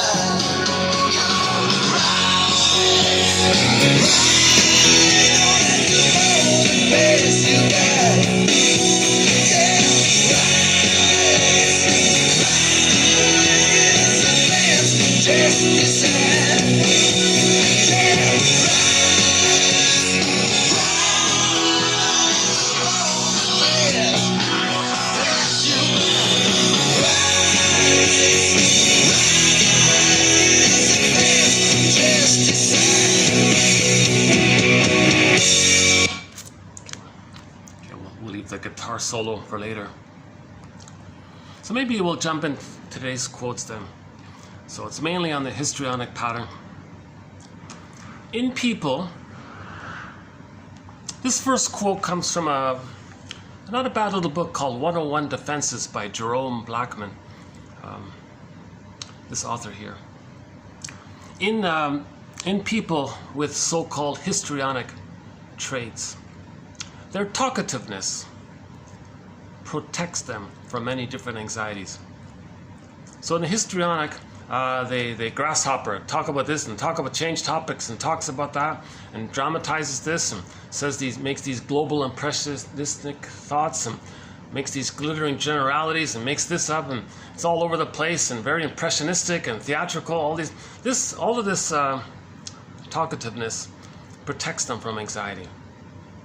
Because if you're denying some truth about the external, then it's defense against feeling the feelings that would come up if you were to be more specific and more accepting and more accurate about your perceptions. So you make these distorted perceptions or exaggerated perceptions. It's a defense against feeling. So a lot of the histrionics is a defense against feeling. Eric Berne calls them these theatrical emotions, racket emotions. Again, yesterday's quote, when you experience a racket emotion or some kind of histrionic emotion, look at the emotion underneath it. It's a relief to feel your true feelings. The histrionic personality uses emotionality defensively. There's the key point here. They use emotions as a defense against emotion. They'll use a display of emotions, something that displays what they might be feeling but not feeling, as a defense against their true feelings. It's a little bit, I'm still going with this example from the little boy about maybe 2 months ago that summarized the histrionic pattern. So there was this little boy in the farm in the countryside or something. Father was alcoholic, mother was shouting at him. He had a very hard childhood. One day there was this sort of public function, and he was being very naughty and breaking things, and finally some kind woman pulled him aside and said, "Talk to me, what's going on here?" And this boy never had that. He never had like a caring maternal figure like care about him or something, because he was so abused in his home. And he froze up and didn't know what to say. She was patient, and finally he blurted out the sentence, "The farmer shot my dog." Now the kid doesn't have a dog, so he made some kind of theatrical statement that wasn't true, but was more or less emotionally true. It approximates his emotional feeling of feeling the pain of the parents shouting at him or something. The farmer shot my dog. It feels like he's emotionally being shocked inside when the parents are shouting at him. So he created some kind of analogy or metaphor. So it was more or less emotionally true for him, but it wasn't literally true for him. So the histrionics might be doing something similar with their hysterics and their exaggerated stories and making up things, and it's not literally true. And oh, by the way, one quote from a week ago said, if you call them out, if you say you're lying, they'll get angry and create more drama because they're trying harder and harder to stay in touch with what they feel, but they don't know what they feel. Just like that little boy couldn't describe what he was feeling. He couldn't describe the pain of his parents shouting at him. He didn't have the vocabulary. So the histrionics, I think, is sort of something like that. Okay, third point here. Okay, we had a quote about the Vegas girls, right? They dress up in seductive dresses, and they want to disarm the guys. Hey guys, you're in the audience, relax, everything's innocent, playful, little girly dress, and they're dancing and all this. So the origin of this, the theory was, and Jerome here says it the same thing, is that as a child, they wanted to disarm the parents. They thought that maybe that's some way to calm down the parents. So I must confess, when I read that quote, because I just saw something with Dolly Parton, I thought, oh, maybe Dolly Parton has that issue a little bit, wanting to be like pleasing and everything's okay and looks innocent and has a sweet voice and trying to disarm. So the quote was that the daughter, not Dolly Parton, the daughter. By the way, if they ever play Dolly Parton on the speakers above head, the YouTube blocks it. They block most Dolly Parton songs. Okay, enough about... Oh, okay, before I forget, go to the Kelly Clarkson show. She recently interviewed the actor Henry Winkler, who's histrionic, I believe. He's also histrionic. So here's an example of histrionics. Kelly Clarkson asked Henry Winkler, what do you think about Dolly Parton? He said, quote, his actual quote, Dolly Parton is the queen of the universe. So there's an example of histrionics. He makes this elaborated, over-the-top drama, and then so we don't know what he really thinks and feels. He doesn't know himself. So that's an example of histrionics, these vague, globalistic kind of concepts. Dolly Parton is the queen of the universe. Like, wow. So maybe his template is he's still I don't know. It's possible it's a reaction formation, right? So if he over-idealizes his mother, he just applies that template. But over-idealization of the mother can be a symptom of trauma, where the baby sees things in either or, queen of the universe or queen of the other place, you know, these kind of either or kinds of things. Another major topic, the splitting mechanism, which we won't do. But anyways, this is back to where we are here.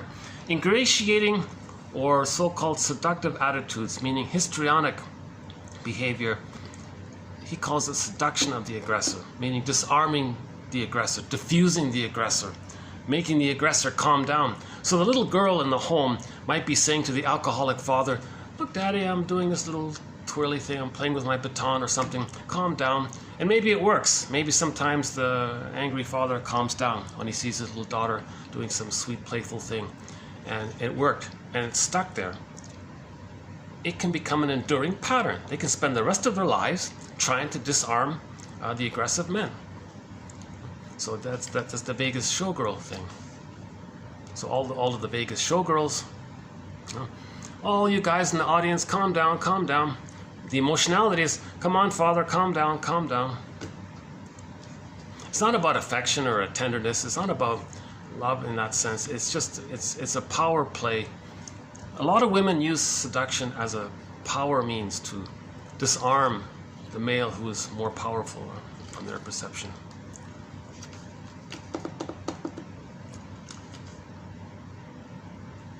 Okay, so related to the talkativeness, we have a quote from the Logoria. Some people just talk like a million words a minute, endlessly. You can barely hear it because they're talking so fast and they're saying so many words in one sentence.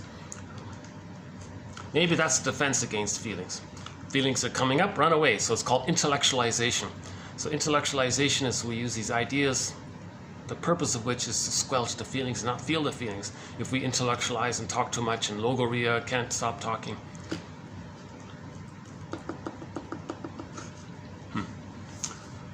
See, I'm just thinking, am I talking to my... Okay, next one here. Several variants of the histrionic personality exist. Okay, this is one author's sort of take on variations of the histrionic pattern. So I gave one version of the codependent histrionic is Joan Stevens in the show I Married Joan, starring Joan Davis, where she's caring and she helps others and she wants attention and approval. She's sort of like performing all the time. It's not about surviving, it's more about performing. Oh yeah, so the prior ones, it's about surviving. The later ones it's more about performance. In yesterday's quote, up to 18 months, the stingers, they're more about survival, right?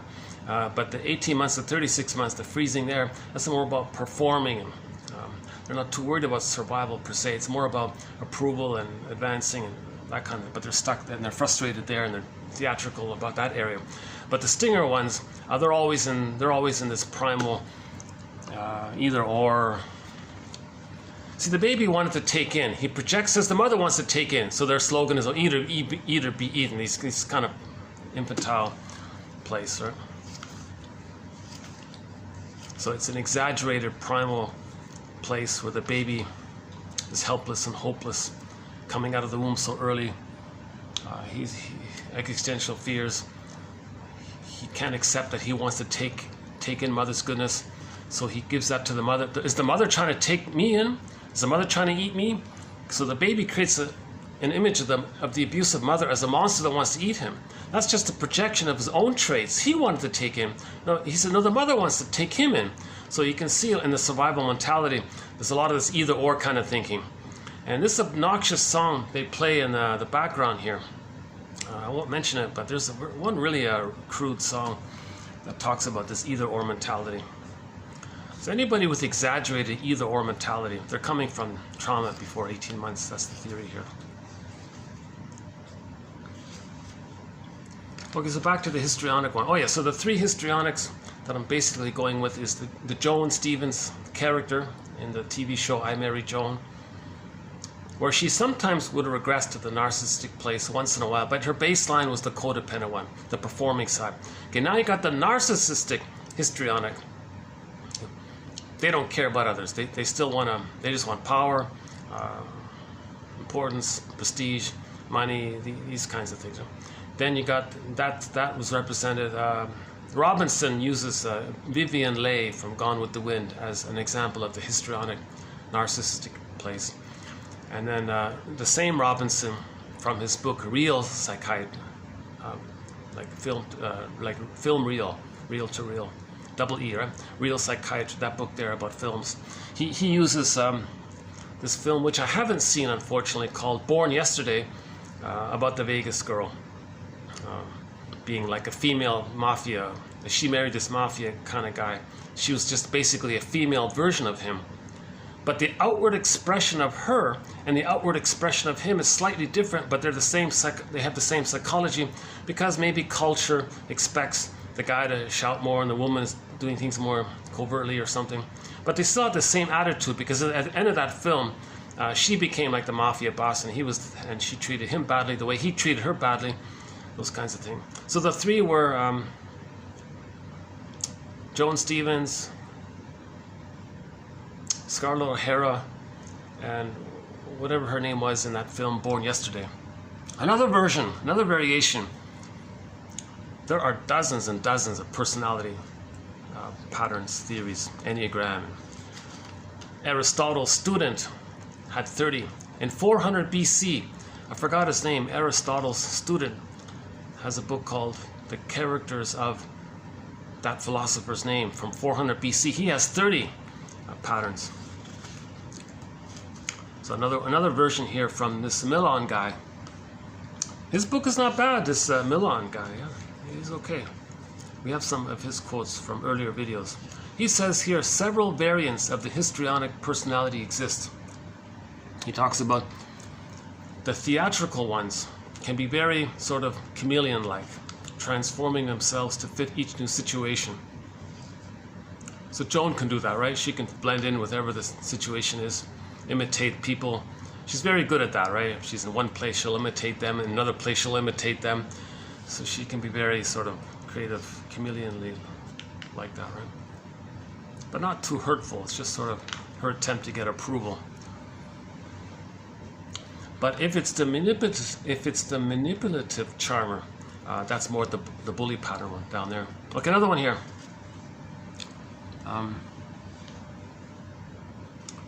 So the vivacious histrionic is a blend of high energy levels with many narcissistic traits. So that's the show. That's maybe the Vegas showgirl. Look at me. So maybe a lot of Vegas showgirls have the narcissistic histrionic. Just look at me kind of thing, right? Another one here is appeasing. Okay, this will be the code. This will be like Joan Stevens, the appeasing one. The appeasing or the people-pleasing one, histrionic, is a combination of dependent and compulsive features. Becoming syrupy, sweet and good. And sometimes she was like that. She was very syrupy, sweet and good. And the husband really, you can see him really fell for that a lot, right? Okay, here's the lower one, the tempestuous histrionic personifies many borderline personality features, being intensely moody and having the least developed self-identity of the histrionics. So there's the stinger, the bully pattern one area. Another variation of the bully pattern one is the disingenuous histrionic is a blend of antisocial features, being manipulative and revengeful. That would be like the Born Yesterday film, maybe, where she took revenge on the guy. So this rich mafia guy marries this poor Vegas girl, and she finds another guy, and with that other guy steals his money. So she was in that revengeful place, right? Last one here. The infantile histrionic is a blend with the borderline one, rapidly changing emotions. infantile one. I don't find this all that useful, but I think they generally describe the range of the histrionic. So this quote here by Millon, never mind the labels, but they do describe the overall spectrum of the higher functioning histrionic to the lower functioning histrionic, the sort of the spectrum there, right? The appeasing one, get dependent, compulsive, please like me, syrupy, sweet and good. Right? Then you got the vivacious histrionic, look at me. And then you got maybe the more theatrical element where they can adapt to any situation. And then you got the more disingenuous one. And the temptatious, the diva one, the diva version of it, right? The diva one, the diva version, that seems to be the narcissistic histrionic, not the codependent. And the diva one doesn't seem to be really at the bully level. The bully level one is this one here, the disingenuous histrionic, a blend with antisocial features being manipulative and revengeful. That's the lower one, right?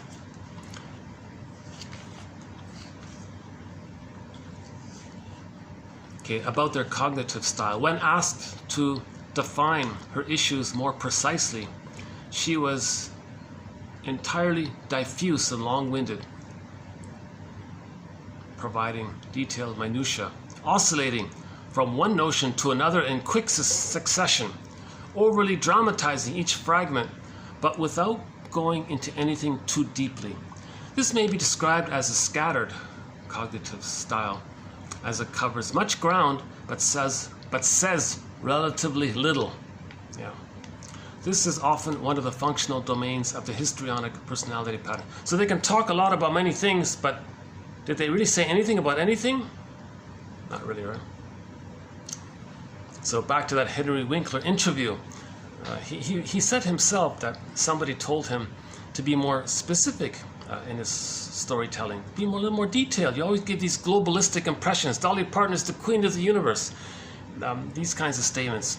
And he's always creating these little stories, and are they true, are they not true? And at one point, Kelly Clarkson said, yeah, you're telling me a very interesting story. Go on. Oh, well, no, that's it. I just made it up. Oh, there's no story. So they're constantly doing this kind of, and then he wants attention for that, attention and praise for how he just made up a story on the spot or something. So he says himself, Mr. Winkler, there, that someone asked him to write his autobiography and be specific.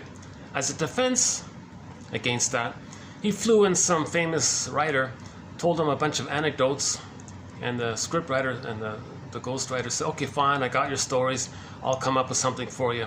So he would write it. So Mr. Winkler didn't have to be specific. It's a defense. Being vague and dramatic is a defense against the specifics, because the specifics would be closer to narrative truth, closer to detail. It would bring up feelings. He doesn't want narrative medicine. He's using language as a defense against narrative medicine. Psychoanalysis is this narrative medicine. We want to be a little more precise as much as possible. Individuals with a dependent, histrionic, or higher functioning borderline pattern have significantly greater concern with interpersonal relatedness than with issues of self-definition. Whereas individuals with the schizoid, schizotypic, antisocial, paranoid, narcissistic, avoidant, obsessive compulsive, or self-defeating usually have significantly greater preoccupation with self-definition rather than interpersonal relatedness. Okay, in other words, the stinger ones, yeah? The I'm okay, you're not okay, more about survival issues, not about relationships and caring about how you feel, they just use people, right? But 18 months to 36 months is more about relationships, not about the survival issues. So he was saying the same thing here, this one here, Blatt.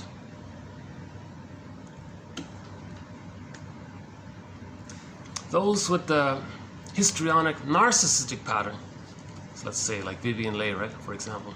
Those with the narcissistic histrionic pattern, okay, develop, or just in general terms, those with the histrionic pattern, developmentally, they're fixated at the original mother-infant dyadic object relations level, which predicts their characteristic clinging and use of either-or thinking. This fixation is likely due to maternal deprivation at the oral stage, resulting in difficulty later with future developmental tasks. So they can't grow up eventually. They're always replaying that infantile place. So even in high school, they can't become an adult, and at midlife, they can't become an elder. Like, they're stuck in that childlike place. So a woman can be in her 60s and still doing this girly routine, this Las Vegas routine. So they when they're frozen, they're frozen. When they get to the next place of development, they can't enter into it and develop from there because they're still stuck at that prior one. First, you gotta lift the anchor on the original freezing, then you can develop at the next place. You can't just skip over it, kind of thing. You gotta go back and lift the anchor on the original arrested development. So, in other words, the curmudgeon is still stuck in the nursery. The curmudgeon in the nursing home is emotionally, many of them are stuck in the nursery, in the nursing home.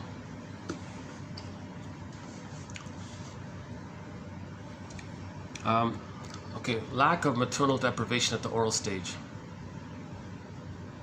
That's the narcissistic. Oh yeah, that's the narcissistic one. Oh, it did start off with the narcissistic. Okay, so we're talking about the narcissistic histrionic. So they couldn't leave the oral stage.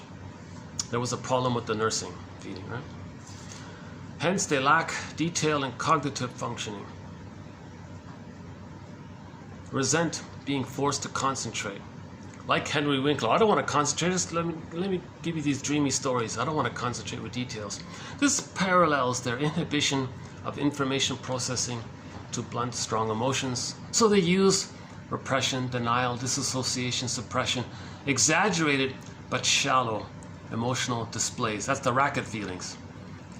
An attempt at manipulating and eliciting responses from others as they focus on whether or not people are paying attention to them.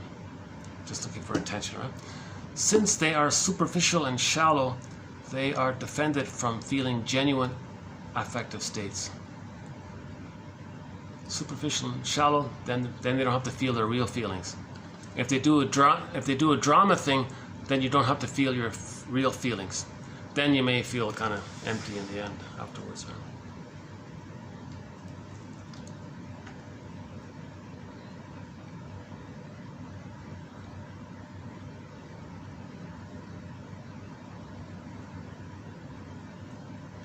Okay, that's about it for I think that's about it for the histrionic. It all starts. This topic starts with 24. Hold on, what is it? 2588. If you go to TQ 2588, 89, 90, 91, 92, 93. So 2588 to 93, we've got quotes on the histrionic pattern. And then now a portion here of 7.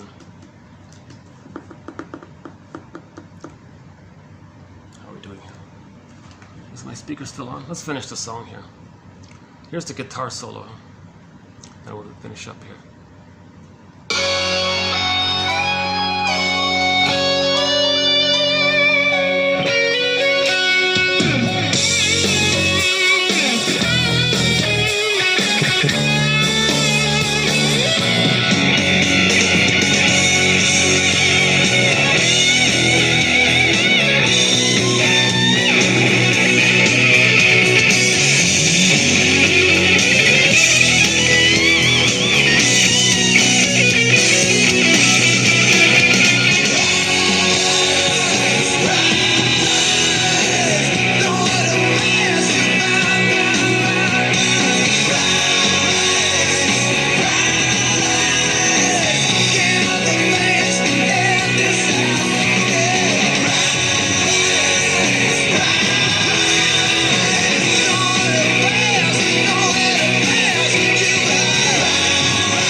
Whenever you reach an impasse, look at the third side of the coin. the place the two sides come together. It's a circle, a continuing circle, closed and perfect, as endless as understanding itself. So let's continue to search for the third side of the coin. The third side of the coin sees the two sides, welds the two sides, integrates, accepts the two sides. It handles and holds the two sides, the third side of the coin. Okay, this is an image that the baby can't see the two sides of the mother. The baby can't forgive the mother and say she's okay and I'll accept that she's hurting me, but it's still one mother. He creates two fantasy images, goddess and demon. There's no mother, it's just goddess and demon. That's the splitting mechanism. If that's frozen there, they go through life with either or, all or nothing, perfect or forget it. These kind of scapegoating will be there, prejudice will be there, we or they, thinking I'm okay, you're not okay. These ideas are there. Doublethink is from there. So one therapist says the goal of therapy is to resolve this splitting, to bring the two sides together. So you begin with Bruce Springsteen on YouTube. Look up Independence Day Toronto. Listen to the introduction he gives to his song there. Our parents didn't know it all, they couldn't do it all. Still some benefits. See your parents as people beyond their role as being parents. Hopes and dreams didn't pan out. Still some benefits. Rosanna Deerchild, quote, "The more I learned of my mother's story, the more of a person she became to me." That's forgiveness, understanding.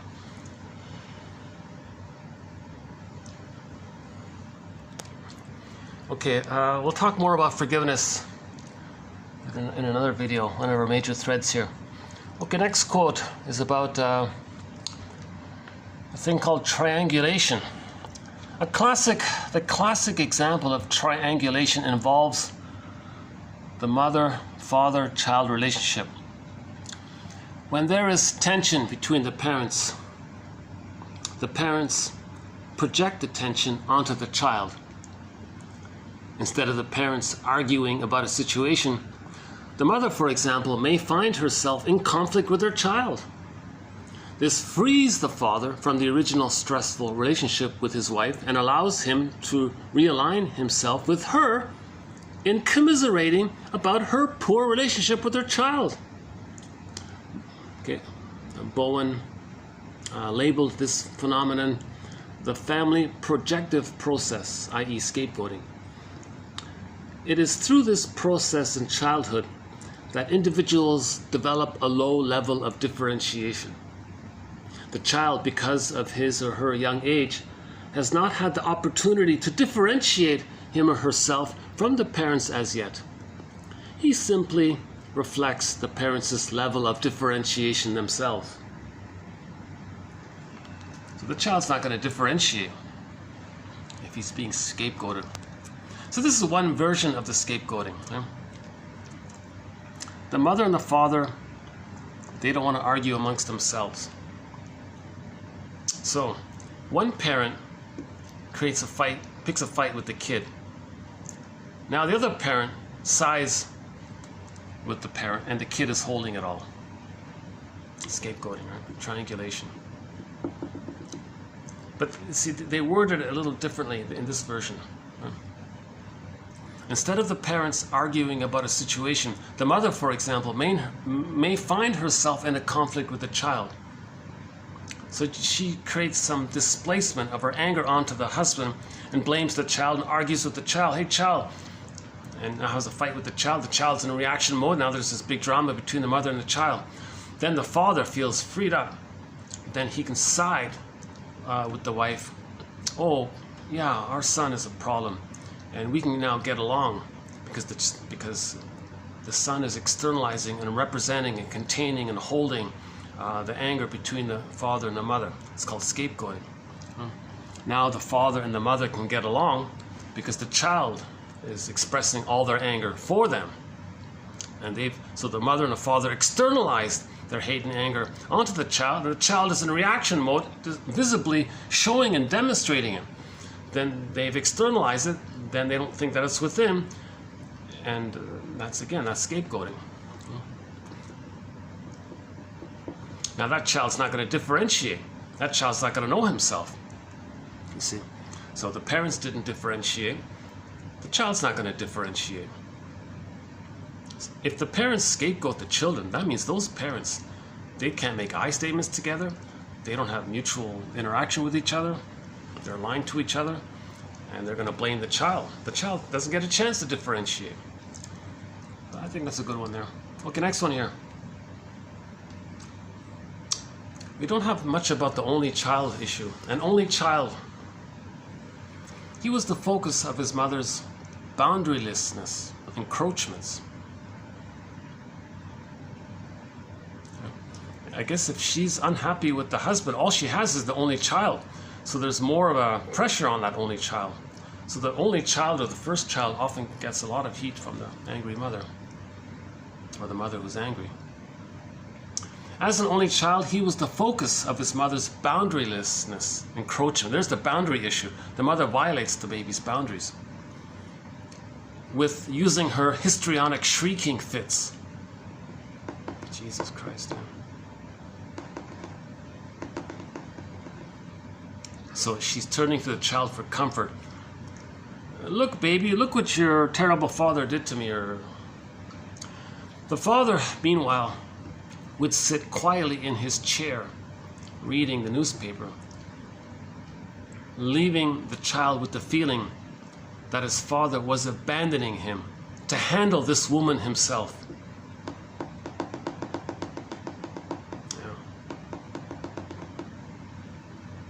Yeah. A lot of fathers say mothers know best. A lot of fathers are relieved. Oh, good, she's taken all of her anger and frustration and putting it on the child. So the father says to himself, fine, take the child, use him, do what you want, just leave me alone, and he gets his freedom. So this point was made vividly in the book called When He's Married to Mom by a guy named Adams, a self-help book. So the guy goes along with this because he's disappointed that his wife is like this. She takes out her frustration onto the child. That frees him up and says, fine, take him, let me free. So the guy just wants his freedom from the abusive mother. So he sacrifices the child. So again, the child is scapegoated. Now they may stay married because of that. So here's another example of scapegoating the child. So many parents are scapegoating the children. So, and these children, when they grow up, they got to get the psychobiography. In order to for that child to grow up and forgive the parents for doing this, they got to understand their story of why they did this. And even though the child was scapegoated, Bruce Springsteen said there were still some benefits because the parents did stay together. Got to see the two sides of the story. The third side of the coin holds the two sides. The third side of the coin, the place the two sides come together. This next one here is a follow-up from the last video. I couldn't fit it in due to space limitations. So this one here is a tag on to yesterday's video. When I get into script, okay, so remember, if there's a situation in the present, we have a choice. We can use our adult present mind or go back to the script. How did the child deal with situations? Use the script. It's like magic. It's easy peasy. Just replay how you dealt with pain with the mother and the child, and just replay that in the present. Apply the script. When I get into script, I am ignoring features of the here and now situation, which would be relevant to the solution of the problem. In doing so, I am replaying outdated definitions of myself, others, and the world. I am distorting my perception of the reality so it fits my script. So that's being lazy, he said. So if the child dealt with pain and either or thinking, in the present, oh, it's either or. That's lazy. That's how the child did it. And it was easy because you have the script laid down. If you refer to the childhood template, and as a child, that's how he dealt with pain, and you feel a little stress in the moment, a little confusion in the moment, your adult mind, well, let's look at the situation here. It's not the nursery, it's a present, it's not the nursery. Wait a minute, but in the nursery I created a script. I can just refer to that and apply that to the present. Oh, either or thinking. So prejudice can come from that way, right? So for more on that, that was not a bad one, the last video. Yeah. The greatest, Louis Pastel. I just threw this one here. I just came across this one. The greatest derangement of the mind is to believe something because we wish it to be so. So that's the clinger, and let's borrow that for the clinger and the stinger. The clinger marries the stinger. They wish the stinger can be a healthy parent. That's a derangement of the mind. Because you wish it to be so, you wish the stinger can be a loving parent, and you believe they are the loving parent because that's what you wish them to be. Okay, that's the derangement of the mind, Louis Pastel. Huh? Okay, last one here is just from a self-help, a very breezy, light one here, and then we'll go into the 25. So this is just from a self-help author I came across. He wrote these little poems, these little self-help type of poems. Just some little obvious kind of sentences. Just on the lighter side here. He says here, if we must fear something, fear ignorance. If you're going to fear something in life, fear your lack of knowledge about yourself. Fear that. Fear self-knowledge blindness, he says. Okay, next one here. People are where they are for the best of all reasons. They learned it. That's the good news and the bad news. So whatever mechanisms the baby adopted, that's the best he could come up. The script the baby creates, the templates, the blueprints, the working models, the architecture, endopsychic structure, that's the best the baby could come up with. So a little empathy there, that's the best he could come. So that the good news, it survived. The bad news is he's not going to enjoy the present.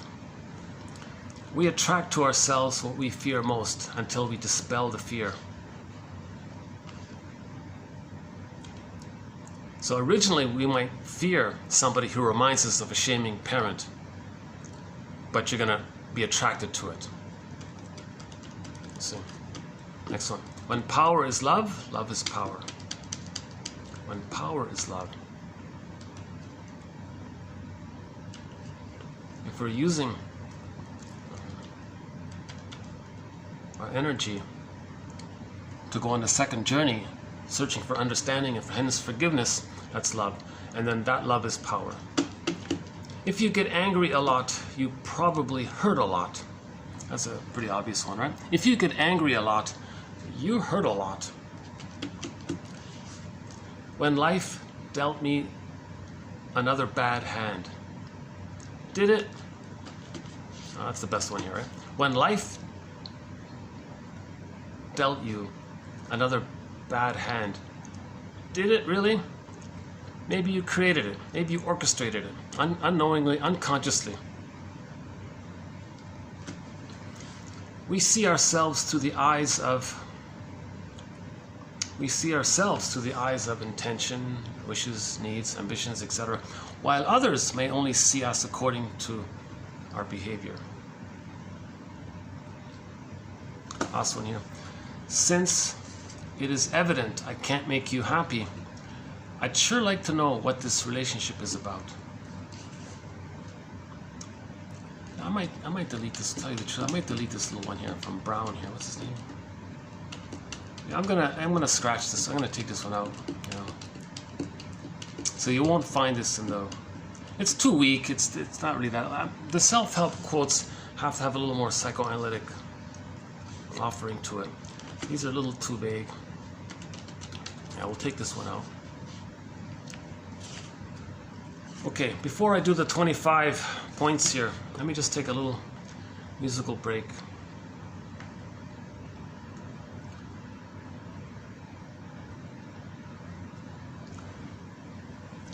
Let's play, we can play the Hayfield. What about Hayfield?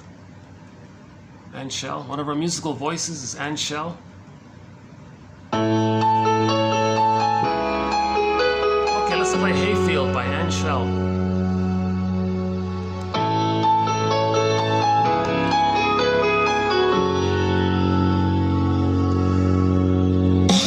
Waves of sorrows are crashing down on me.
control. Bring me to the hayfield, to the place where I belong. Years have passed, tears were lost. All that's left is eternal trust. Bring me back where I belong.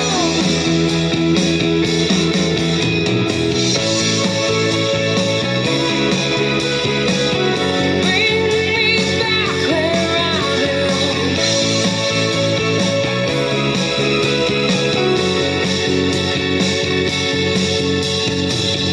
Bring me to the hayfield, to the place where I belong. Bring me to the hayfield, to the place that made me strong. Years have passed, tears were lost.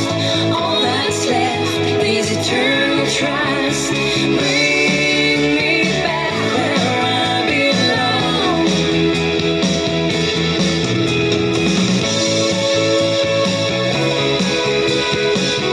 Bring me back where I belong. Bring me back where I belong.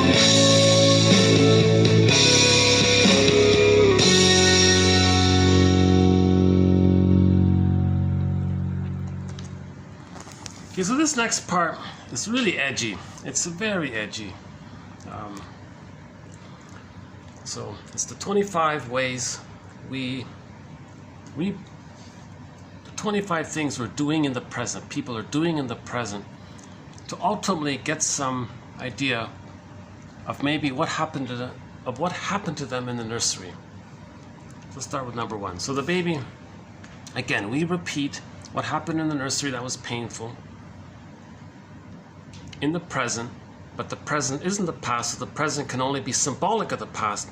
So we use the present to represent the past, so the present has to be some kind of metaphor, symbolic, approximate representation that associates or links us to the past in some way, in somehow. It's meant to resemble the past so that we can emotionally replay the past in the present, distorting the present, because we're still emotionally frozen in the past and we're trying to get unfrozen. So if we replay what happened,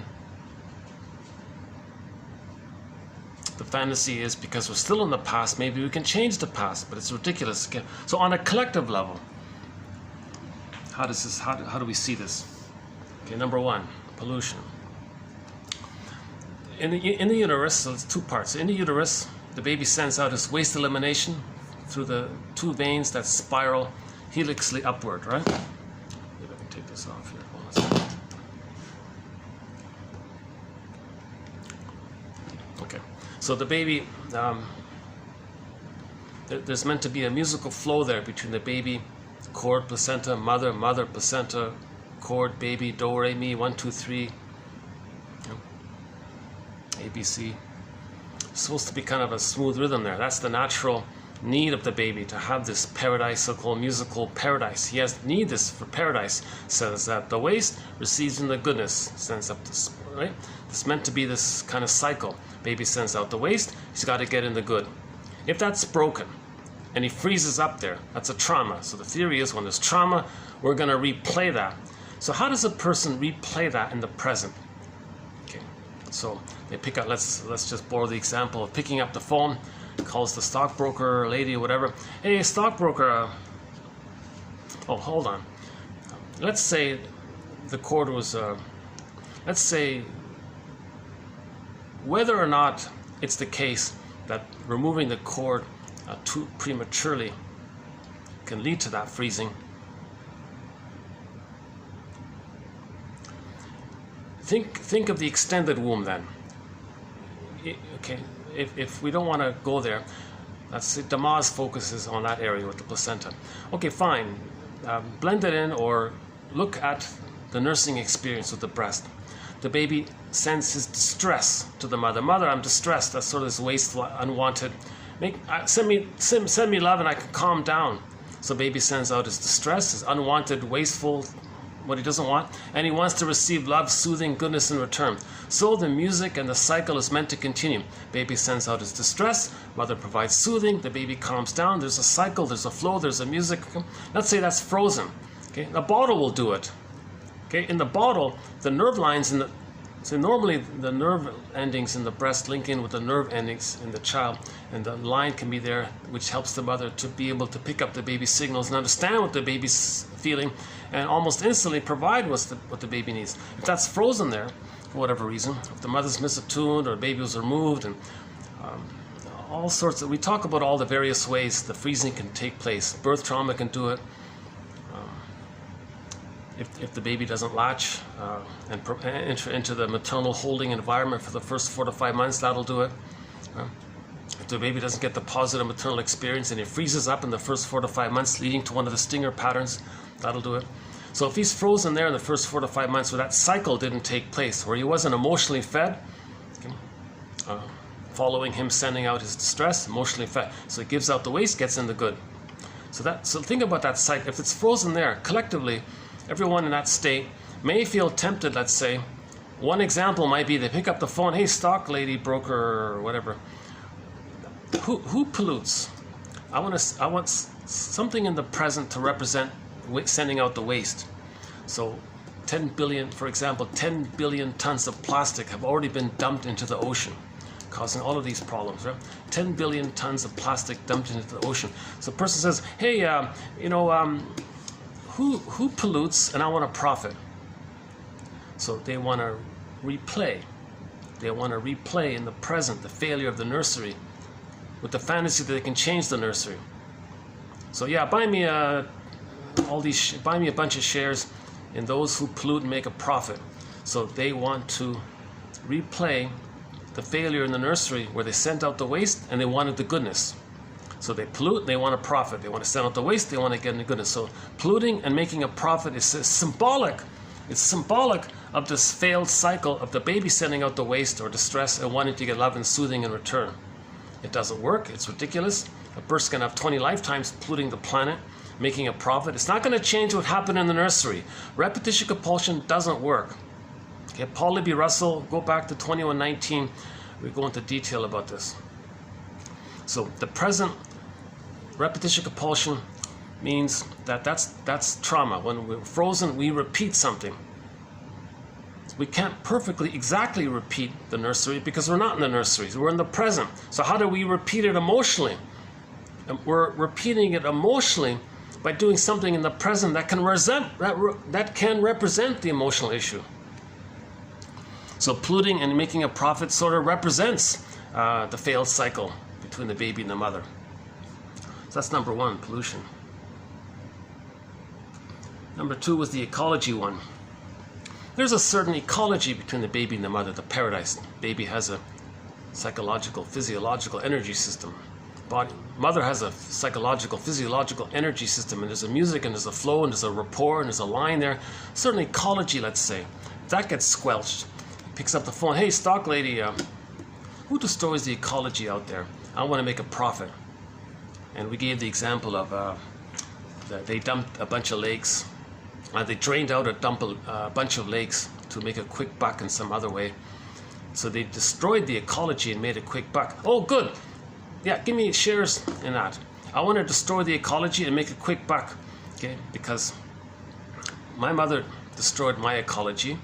I was deprived of a natural, emotional, maternal, mother-infant ecology. I was destroyed of that ecology. So let's destroy the ecology outwardly. Okay. So they want to destroy the ecology outwardly. And we had the example, they drained all these lakes and millions of fish died. All these livelihoods were destroyed. It messed with the whole ecology in that region. Well, they don't care about that. Babies don't care. Babies haven't reached the place of caring, right?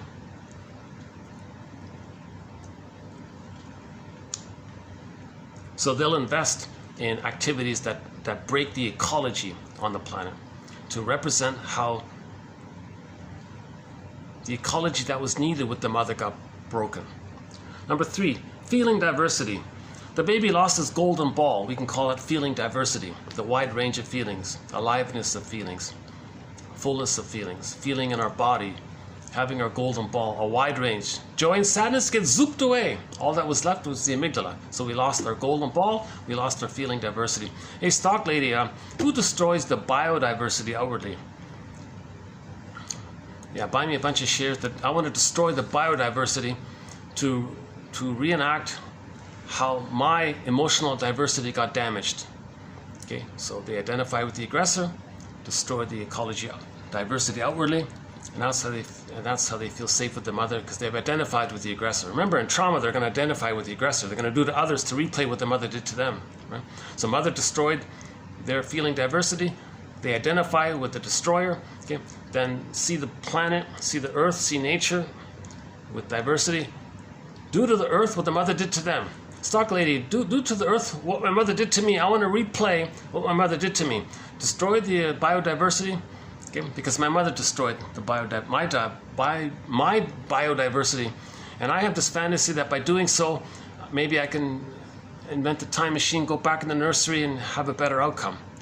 All these activities, it's this fantasy of getting a better outcome for the nursery. It can't be done. There are no time machines. A person's going to have 20 lifetimes destroying the biodiversity. I was very sad about the woodpecker becoming extinct. I think it's the black-billed, or it's either the ivory-billed or the black-billed woodpecker. Last year became extinct. Very sad. So yeah, but they don't care. Point number 4, they're not going to care. Someone says, don't you care that you're causing all these beautiful birds to become extinct? Well, my mother didn't care. She destroyed my feeling diversity. She didn't care. I wasn't in a place to care about her, and when my mother was traumatized herself, she was traumatized in an early place where she didn't reach the ability to care for her mother. So she's in that place, and she traumatized me in the place where I haven't differentiated and reached the place of empathy and care for others, because I'm in the solipses of a narcissism where it's all just about me. So don't talk to me about empathy or care. I've never been loved to reach that place. Oh, I see. So number 4, they're not going to care. Number 5 is the greed. Repetition compulsion. The baby wanted to receive the maternal experience. Baby had a need. No baby's greedy. Babies just have a basic, simple need. If that's unmet, he tries harder. Mother, I have this basic need. No, you don't. No, I do. I'm angry. No, you're not. He's angrier and angrier. He reaches a place of having the fantasy that he wishes he can control the breast, possess the breast, devour the breast. He develops a devouring, greedy-like quality. He's desperate and enraged to get in the good maternal experience he needs. He needs mother desperately, right? That's failed. Repetition compulsion. Hey, stock lady, who's greedy out there? So that's it. Right? So they want to replay it. But greed, no matter what thing they possess in the present, that's symbolic goodness. So whatever material, matter, money, mother, matter, material, it all links to mother. So whatever money, monetary, matter, material thing they get in the present, it can't be the transformative breast that they needed in the nursery. No time machines, no thing in the present can take you back and change what happened in the nursery. But the greed is the attempt to still get in something symbolic of mother. So money is symbolic of mother, or material, or a nice thing you possess, or something people value, or something that's seen as good, and some part of you want to possess it and control it. It never works. Okay? Now, the reason I say greed is insatiable, because the baby's in a state of infinite mourning. No time, meaning no time. There's no time. It is timeless. So whatever he does in the present, it can't change the past. Repetition compulsion can do it again, so it's insatiable. Plus, he never has gratitude. He never reached the place of gratitude. So he can't even accept any kind of goodness. But the trick is, when a person does possess something, the mammalian part of the brain perceives the possession as the person being a little safe. So when you get something that makes you feel safe, you get a blip of serotonin. Serotonin is the chemistry behind the feeling that because I'm safe, I feel good, and the chemistry is serotonin. But it metabolizes quickly, it goes through quickly. When the serotonin dissipates quickly, a few minutes later or a day later or whatever, the person doesn't feel safe anymore because the serotonin's gone. Click, dopamine. Dopamine for the chase, serotonin from the catch. So they'll do it again. Now now dopamine is for the chase. Serotonin is the thing that when you get the new fill in the blank, you're going to get a blip of serotonin. So it becomes a cycle. Okay, you get the thing, you possess the greedy thing. You don't need it. It's just a defense against the stress of being reminded of having been unloved. Yeah. So it wears out. Enter dopamine. Dopamine is the chemistry around the excitement and anticipation and the motivation and the go for it and pursuit-like quality, right? To get something in the present, which you believe when you get it will make your mammalian part of the brain feel that the possession makes you feel a little safe. Then you get a blip of serotonin. Day later, same thing. So it becomes a greedy, insatiable cycle. Right? Number 6, the envy part underneath it, if it's in the stinger category. Okay, so of the 90% of the babies who are traumatized in North America, roughly a little bit less than half of them are in the stinger area, right? So there's a lot of envy there. Envy is hatred of the good. So even if greed provides some goodness, the envy part's not going to accept it. The envy part of a person won't accept the goodness. So that's another facet of it. That's why greed never works. Envy will reject it. But envy notices that greed damages. So envy says, hey, wait a minute. I don't care that you get the thing. I only like that you destroy. So envy says to greed, go ahead, do your thing. I don't care. So greed kind of drives, the envy sort of drives the greed. It's called grenvy. You know? So greed is just like this mechanical tool for the envy. The envy is the true driver. The envy being the true driver means envy doesn't want to see goodness. Now, if greed destroys the goodness, then that pleases envy. Envy doesn't want to see goodness. You know? So iago is big in that area. If the person has the iago pattern. Okay, 7 is related to attachment theory, Schadenfreude, and loyalty.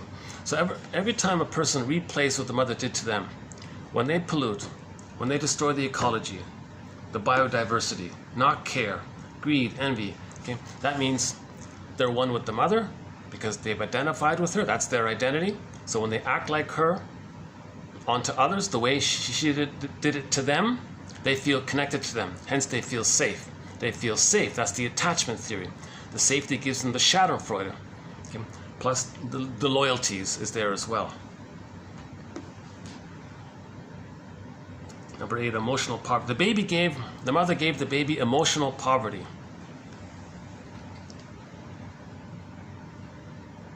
Right? Hey, a stock lady, who creates poverty out there? I read this book called How the Fill in the Blank Creates Poverty. And buy me shares because they want to create outer poverty because they've identified with the aggressor who gave them emotional poverty.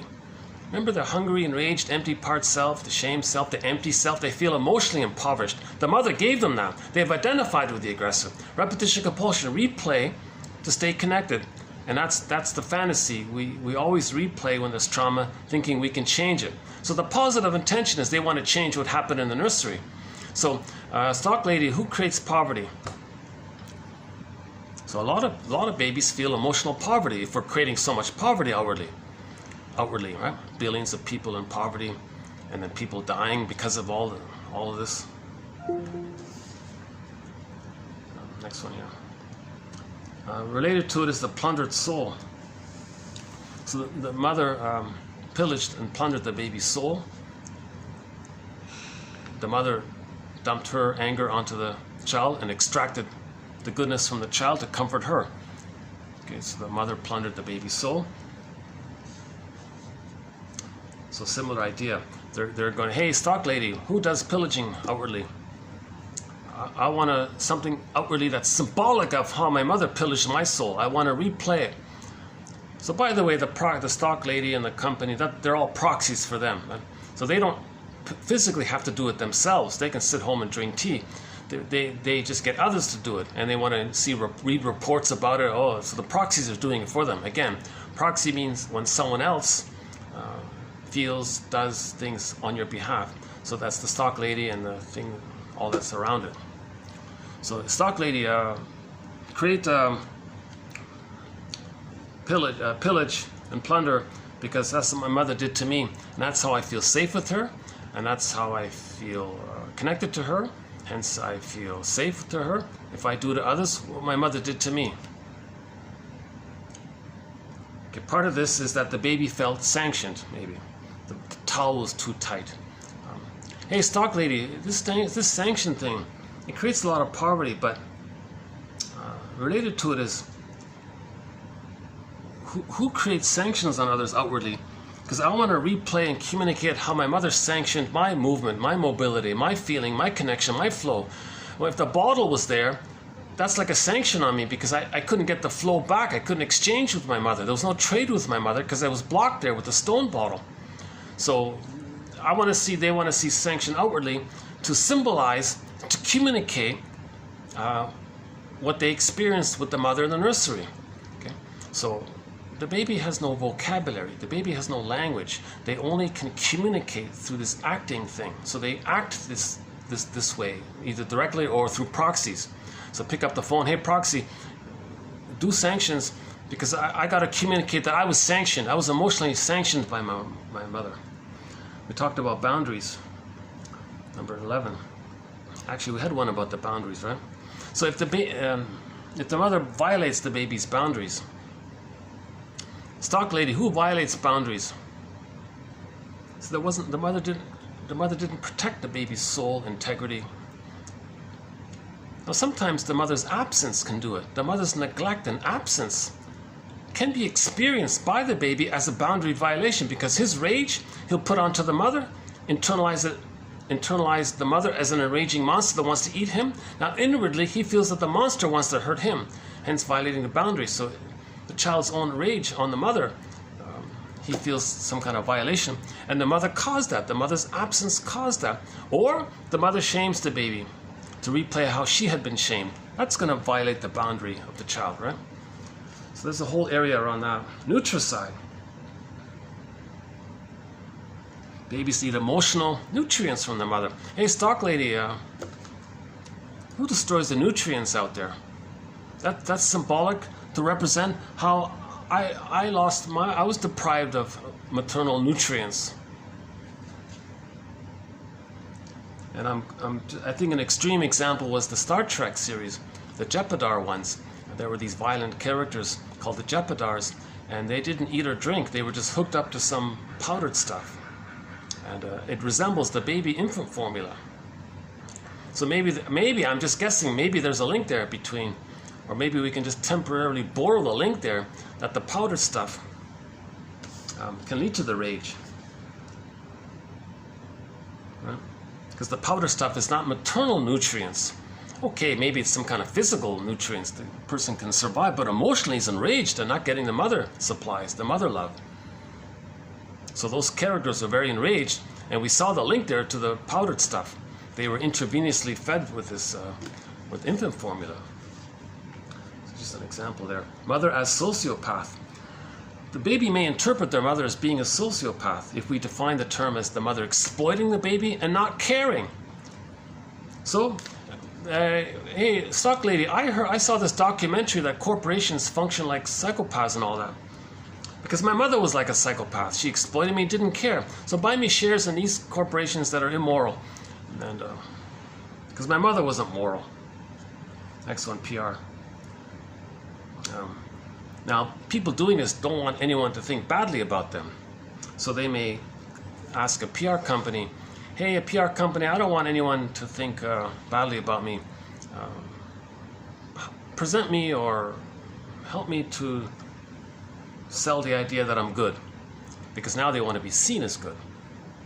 So the greed and the shame and the pollution, that's all in the earlier place. At the later place, babies want to be seen by the mother. That's the visual thing, the seen. They want to be seen. So the PR guy trick others to get them to see me in a positive light. So you see this all the time. Some people you'll see people who cause poverty, but they're holding a baby, and everyone thinks, oh look, they're holding a baby, aren't they nice? So that's what they want. They want to do the harm and be seen in a positive light. So there could be a lot of that going on. Next one here. Number 15 was sort of my break point. I mean, taking a break area. So should we play back Carl Sagan? You know, due to actually I missed my timing here. Let me just summarize number 15 with the idea that babies don't have gratitude, right? Gratitude is an evolution, is a development. It's a psychological, emotional development when they've been loved. If the baby wasn't loved, he's not going to feel any kind of gratitude. Gratitude is an expression of love. Thank you and love are basically synonymous. They never feel gratitude. So Carl Sagan had the idea that, should we play it? Okay, let's play it then. Oh, let's get back my budget speaker here. To tell you the truth, I kind of regret buying this this dollar speaker. I think Carl Sagan is sort of an effort that if we can somehow find some way to help people develop some kind of gratitude, somehow, it's called evolutionary gratitude. It took billions and billions of years for everything to develop. We're Johnny-come-latelys. And, you know, we used to be Homo bodoensis. We were around for 1 million years and we developed the cortex just recently. We're Johnny-come-latelies. Let's have a little gratitude for Homo bodoensis, for the billions of years of evolution that took place, and how in the sky there's trillions and trillions of specks of dust flying around, and we don't know how long it's been going on. And it just so happened that one little speck of dust is the right distance from the sun. Not too close, not too hot. Okay? Sorry, not too close, not too far, meaning not too hot, not too cold, just the right distance. And that speck of dust, from a perspective point of view, is the pale blue dot from a distance. And that little speck, H2O, because the temperature was right, there were some microbes and muck and bacteria and all these little original cells started to come. Then the water came in. The bacteria led to the water, they said.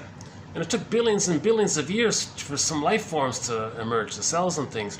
And then more billions of years, then we got the monkey line finally. And we came from that monkey line to the hominid line. And then finally there was Homo bodoensis, which is us. And then we're just like a little version of Homo bodoensis that just recently came on the scene. Kind of, let's have a little gratitude for our situation. Let's have a little gratitude. Because the idea, if we can somehow get some gratitude, maybe we'll be less narcissistic and maybe we'll care a little bit. It's a felt sense of love. So I don't know how effective this can be, but maybe it can be a little effective sometimes. I don't know, but here it is. It's 3.5 minutes long by Carl Sagan. See? The pale blue dot. Consider again that pale blue dot we've been talking about. Imagine that you take a good long look at it. Imagine you're staring at the dot for any length of time. And then try to convince yourself that God created the whole universe for one of the 10 million or so species of life that inhabit that speck of dust.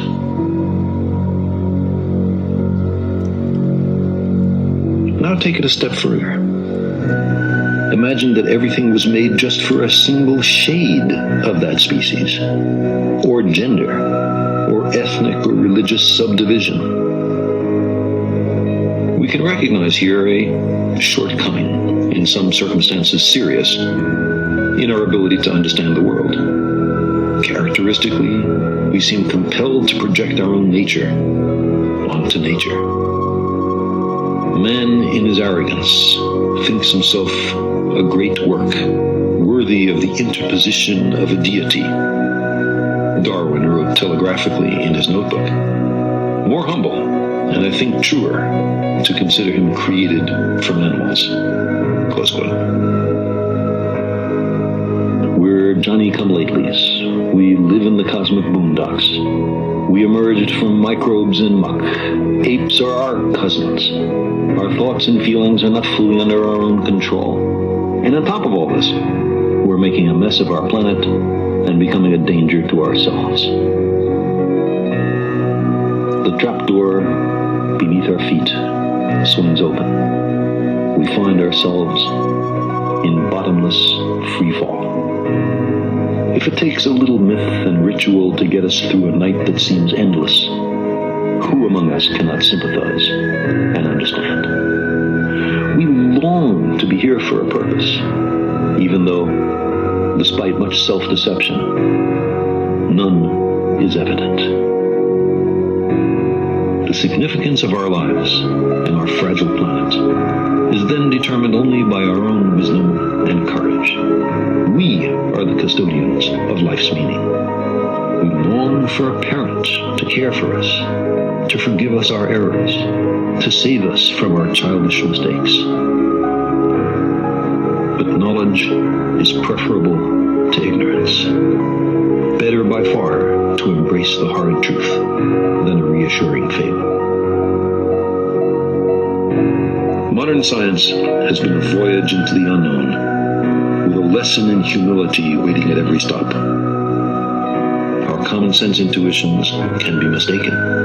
Our preferences don't count. We do not live in a privileged reference frame. If we crave some cosmic purpose, then let us find ourselves a worthy goal.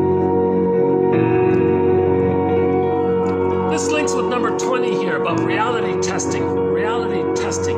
The earth isn't the breast. The earth isn't the placenta. Right? So the baby experienced the placenta as being something that can completely metabolize their waste elimination, right? But the earth isn't the placenta. The earth cannot perfectly, endlessly metabolize all of these billions of tons of plastic.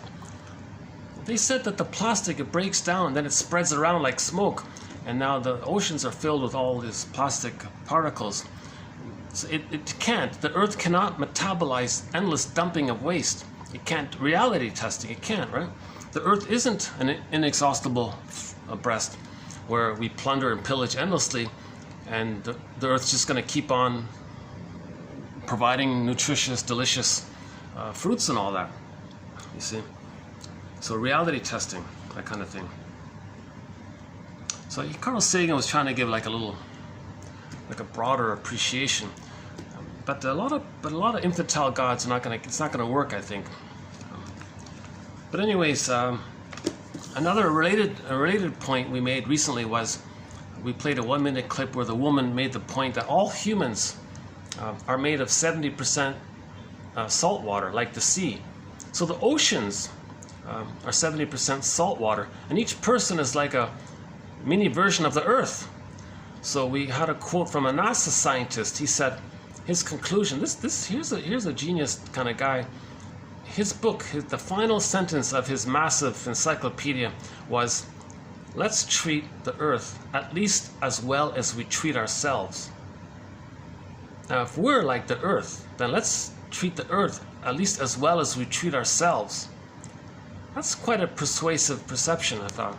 And maybe even some of the stingers might kind of eventually... Okay, next one.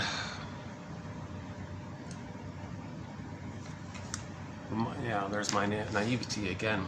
You see, stingers got a... The thing about the stingers... I don't know. I'll have to update that one. Okay, 16. Part of the pillaging is based on prejudice. So the either-or thinking is there. So enter religion. The purpose of religion is to make people we're talking about the plunder side, not the victim side. The purpose of religion from the plunder side is to get people to imagine a good breast in the sky. You're one with it. Okay, you feel good that way. Then you promote the splitting. There's the idealized breast, and you don't talk about the devalued breast.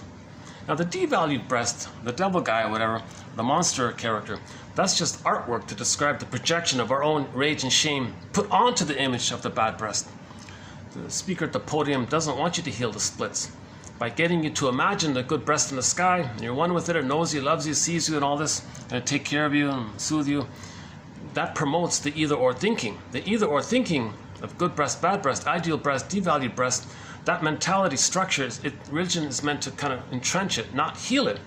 There's always this attempt to heal. Religion blocks the healing to maintain the splitting. So the splitting is needed for the prejudiced personality. Then someone steps in and says, we, they, us, them, we want the stuff on the other side of the lake. Your mother pillaged you. Well, you can feel safe with her by acting like her. And she didn't care, so you pillage over there, and you don't care because you've identified with the mother didn't care. So the whole pillaging system is based on prejudice. That's another point there. Projective identification. So this stems from that originally the baby projects or wants the mother to feel what he's feeling. It's as if he's projecting onto the breast, hey, breast mother, I'm feeling such and such. Now the mother's separate. She picks up the signals and provides soothing. Because the nerve endings are there, the wiring gets laid down, the cycle's complete, the baby can soothe himself. If that's failed, later on they want to goad others, induce others, trick others to feel what they're feeling. It doesn't work, but there's a side benefit. Every time they get others to express what they're not feeling, it externalizes. They see outwardly something symbolic of what they're feeling, but can't face the feel, so they see it out.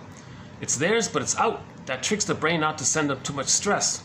So in projective identification, if they see others expressing their distress and poverty, then they don't feel it within, literally, if they see it symbolically expressed outwardly.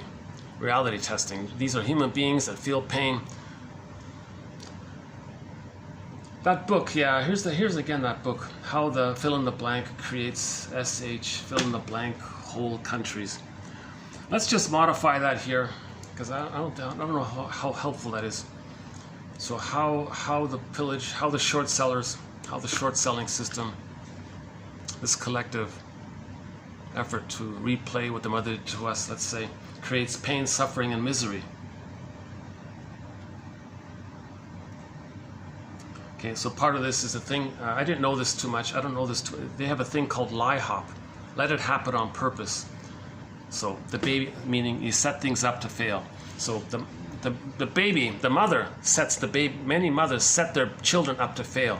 If the mother gives the baby deep imprints, forcing them, compelling them to create some deep existential conclusions, it's not safe to feel, not safe to be happy, not safe to be successful in your feelings. It's not safe to, okay. They create these deep beliefs. The mother steps back and, the child is set up to fail. Meaning the child's always going to be dependent on her. The mother never has to feel alone. So if the mother sets the baby up to fail, LIHOP, let it happen on purpose. So she creates it, steps back, and on purpose she's going to let the baby fail, the child fail, so that when she's old, she'll never feel alone. So she creates that kind of thing. So there are scenarios in the plunder system. Hey, stock lady, who does that? Who sets people up to fail? Who creates conditions and then you sit back and things are going to fail? Because that's symbolic to replay how my mother set me up to fail, meaning not be happy, that kind of thing. I'll have to update that one. Next one here. Unconscious debt. Okay, in German, the word debt and guilt are the same. So the baby felt always in debt to the mother. I owe the mother. I did something wrong with the mother. I'm always in debt to the guilt. So guilt and debt means the same. So the child feels endless, unconscious, continuous, 24/7 guilt to the mother. I did something wrong to the mother. I failed the mother. I didn't save her. I'm guilty. I'm no good. I'm flawed. And I did something wrong. What did I do? Okay, enter Franz Kafka, the trial story. The guy was considered guilty, but he didn't understand why, and he was confused. And what did he do? Okay, similar idea. Or we become an emotional fugitive from the justice, from the love we seek kind of thing. So, hey, stock lady, who creates debt as a metaphor for guilt? Oh yeah, that's And as I partially understand it, based on a YouTube thing there, someone goes to a place, the global south, I guess they call it, and they say to the people, hey, how many people of you are here? The chief might say, well, there's a million of us here. Okay, well, each of you now owns us each $1 million. What are you talking about? Why are you saying we're in debt to you? Well, when I was a baby, my mother put me in debt to her, and I got to replay it symbolically in the present to stay loyal to the mother and safe to the mother, so I got to replay it outwardly. So you're going to be in debt to me because I'm in debt to my mother and I'm her. I'm replaying, I'm reorchestrating it. Well, so now related to that is, okay, now because others are in debt, okay, now they pillaged all the stuff, so trillions upon trillions of dollars are plundered and pillaged. Okay, the greed part does it, and the envy destroys part does it. They create the poverty part does it. So the poor people are saying, geez, you're really we feel like quote, indentured servitude. Yeah, well, my mother made me feel like I was indentured servitude to my mother. You see? Okay, reality testing. These innocent people and wherever are not the mother who caused this. Repetition compulsion. All of this is called the psychotic part of the personality taking over the rest of the personality. So they want others to be in servitude, indentured servitudes, because they felt emotionally and still feel emotionally indentured servitude to the image of the mother. Always guilty to the mother. Always trying to please the mother. What did I do wrong, mother? I feel guilty and wrong all the time. I'm in debt. So we create debt outwardly. Others are always in debt. And they keep them in debt, and then they say, well, I'll free you from your debt when I no longer feel emotionally guilty to my mother. So there's the link, interesting link between guilt and debt and the word German. I'll have to update that one. We talked about reality testing, number 20. Okay, 21, the nonverbal issue. Only 10 minutes, jeez, I did it again. I've only got 10 minutes to cover the next 10. Okay, so babies can't make verbal requests. The baby can't say, mother, I want this, or I need this. It's just all nonverbal. Okay, repetition compulsion. Let's say place A wants the services of people in place B. They don't ask, they don't pick up the phone. Hey, you people in place B, do you want to come here and give you jobs and stuff? No, they destroy the country and compel them to come. The baby wishes he could compel the mother to provide the love. The baby wishes the mother would say, hey baby, what do you need? What's right for you? Let me serve you. That failed. So they destroy a country and compel the migrants to come in. And the migrants are saying, what do you need? How can I help? You want us to pick your vegetables for you, wash your dishes? Okay, so that's repetition compulsion. That's what they wanted from the mother. They wanted the mother. Okay, so this is the issue of the nonverbal. It's nonverbal. To destroy a country, to trick the people, force the people to come to give their goodness. So the migrants coming in, they're giving their goodness. Right? 99%, none of them would want that if they were left alone, but they're forced to come in. So now they're going to give their goodness. Because the mother in the nursery didn't give her goodness freely. It's all nonverbal, so recreating it. Right? So I'll update that one as well. Babies can't make verbal requests. That one there. Okay, this one about some babies in the birthing experience, in the labor, maybe they had they choked and maybe had a near-death experience. So hey, let's pollute the air and make people choke, and a lot of people are choking and well, that's to replay and communicate. Well, when I was born in the delivery, I was suffocating, the cord was twisted and I couldn't breathe properly, so they want to give others this issue to replay what the mother did to them. That's so they feel safe and loyal to the mother. And part of that is, what can help do that is food prices going, inflation, right? Because and people are dying because they're choking because they can't eat. I can't even read my own handwriting here. Sorry about that. Okay, next one here. Causing. Controlled opposition one. The baby hoped that the father would be a genuine opposition to the abusive mother. So the baby thought, Father, save me from the abusive mother.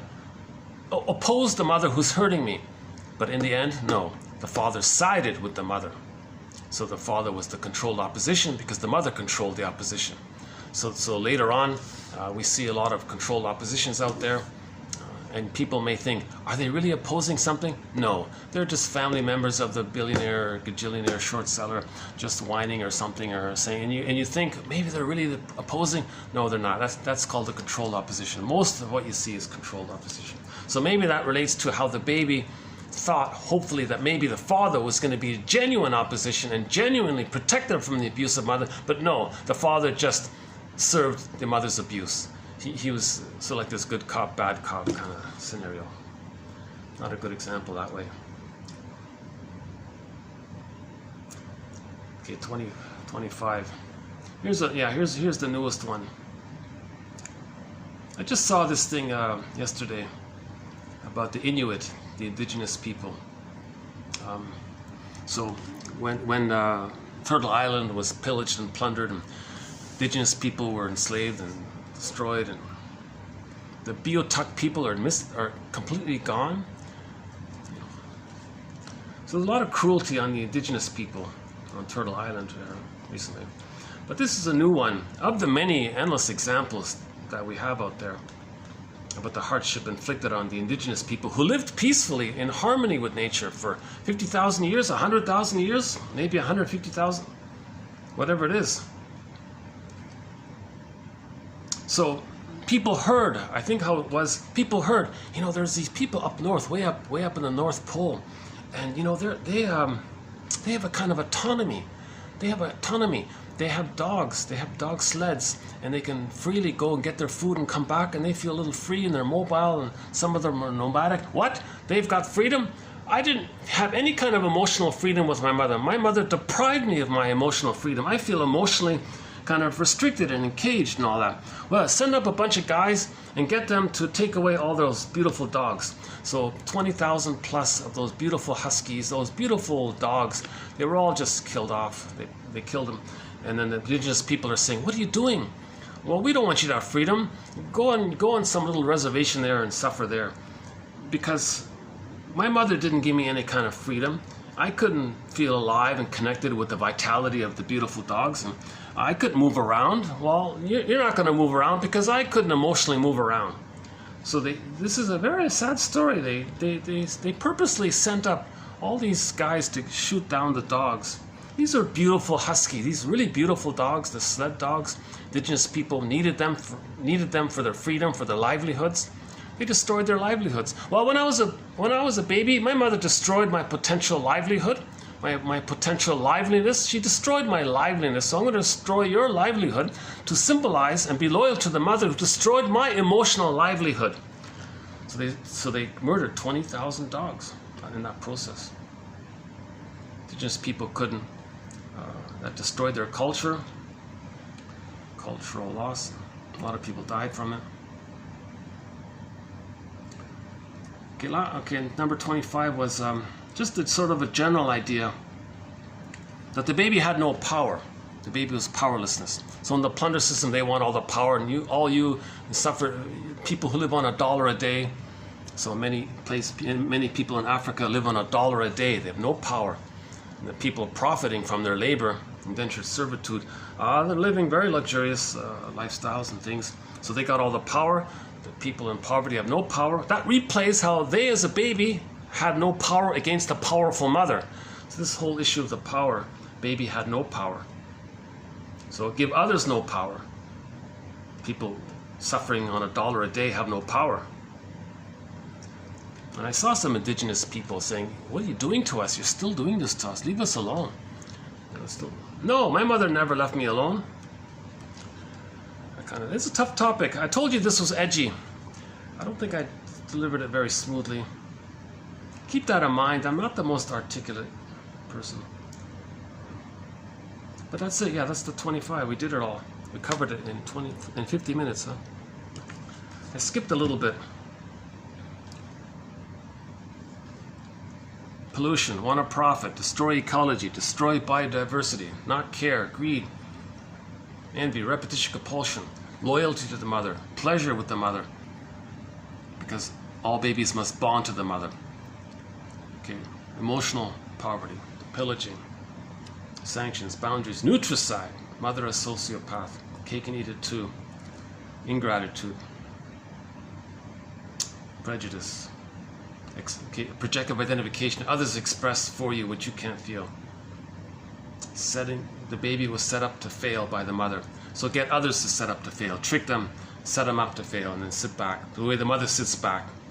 This whole guilt and debt thing.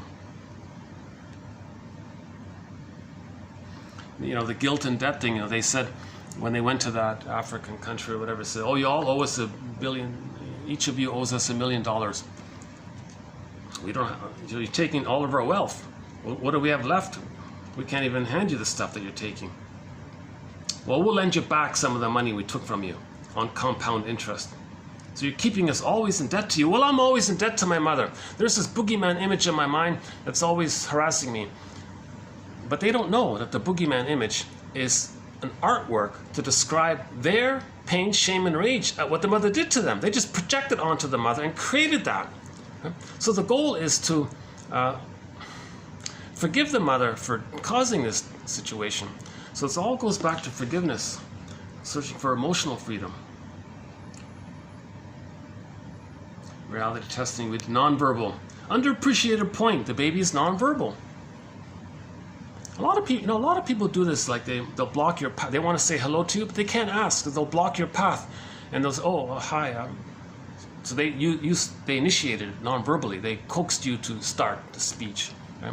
Like a lot of people are doing non-verbal things because in the baby state they're afraid to. They don't have the vocabulary, but they have an emotional need to connect with somebody in the present. So they'll, you know, block your path. Or I remember in the Addams family, they had the new neighbors. And the proud lady, I'm not going to go there and say hello. We'll compel them to come here. So they created some dramatic event to compel them. Oh, you okay? Oh, you're here to say hello to us? Oh, so they couldn't ask. They wanted something, but they couldn't ask. So they did this dramatic, like the baby screaming and kicking. They did this, an adult equivalent of it to get the parent, new neighbor, to come over to them.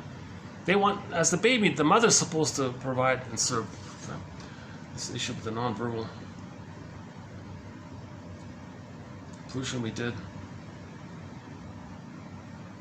Control opposition. The new one we're adding here is robbing people of their autonomy. See, they heard that the indigenous people have autonomy. The Inuit people and all the other indigenous cultures, not just them, had an autonomy and a culture for 100,000 years, or 50,000 years to 100,000 years, maybe even more. People just keep saying only 5,000 or 10,000. It's probably much longer. I'm pretty confident it's got to be closer to the 100,000 years. So for 100,000 years or 50,000 years, people had an autonomous culture, lifestyle. People heard it. So what an extreme thing to do. Hey, send up a bunch of people to go there and destroy their autonomy, kill their dogs. That'll take away their autonomy. Just like they took away all the buffalo and killed all the buffalo. That destroyed their autonomy, their lifestyle, their culture. Because to symbolize how the mother destroyed their freedom. They didn't feel emotionally autonomous.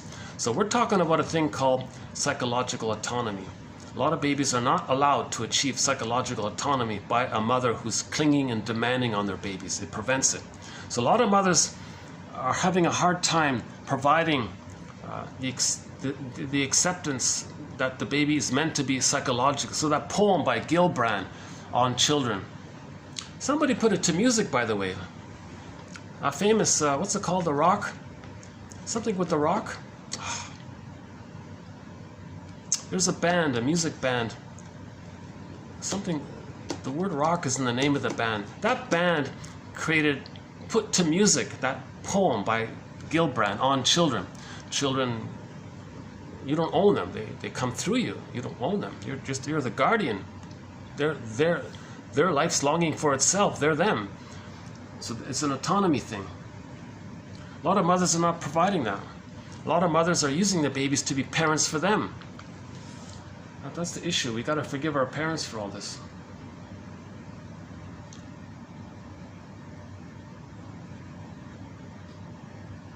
Who would do such a thing? Why wouldn't you leave them alone? They're way up there in the cold, and you purposely went there to kill all their dogs. Then they can't hunt. Then they can't. And then they want to fish. Oh no, you can't fish. You got to have a fishing license.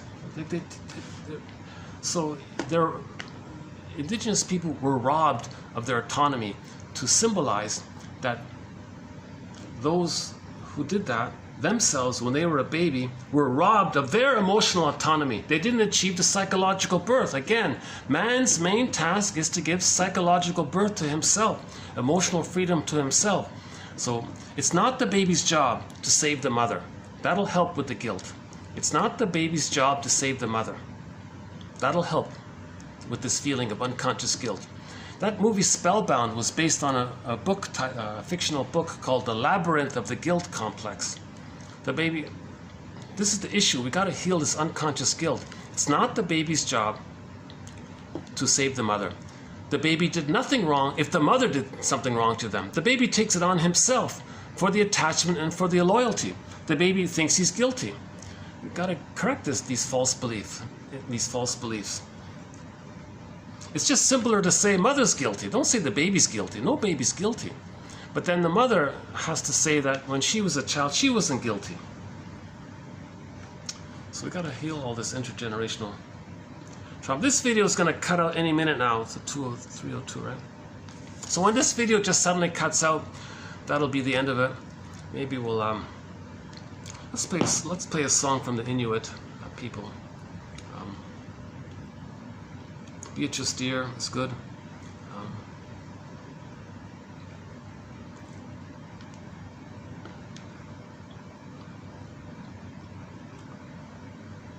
What's this one? Here's Beatrice Deer, a very good cover song by Beatrice Deer, Inuit singer.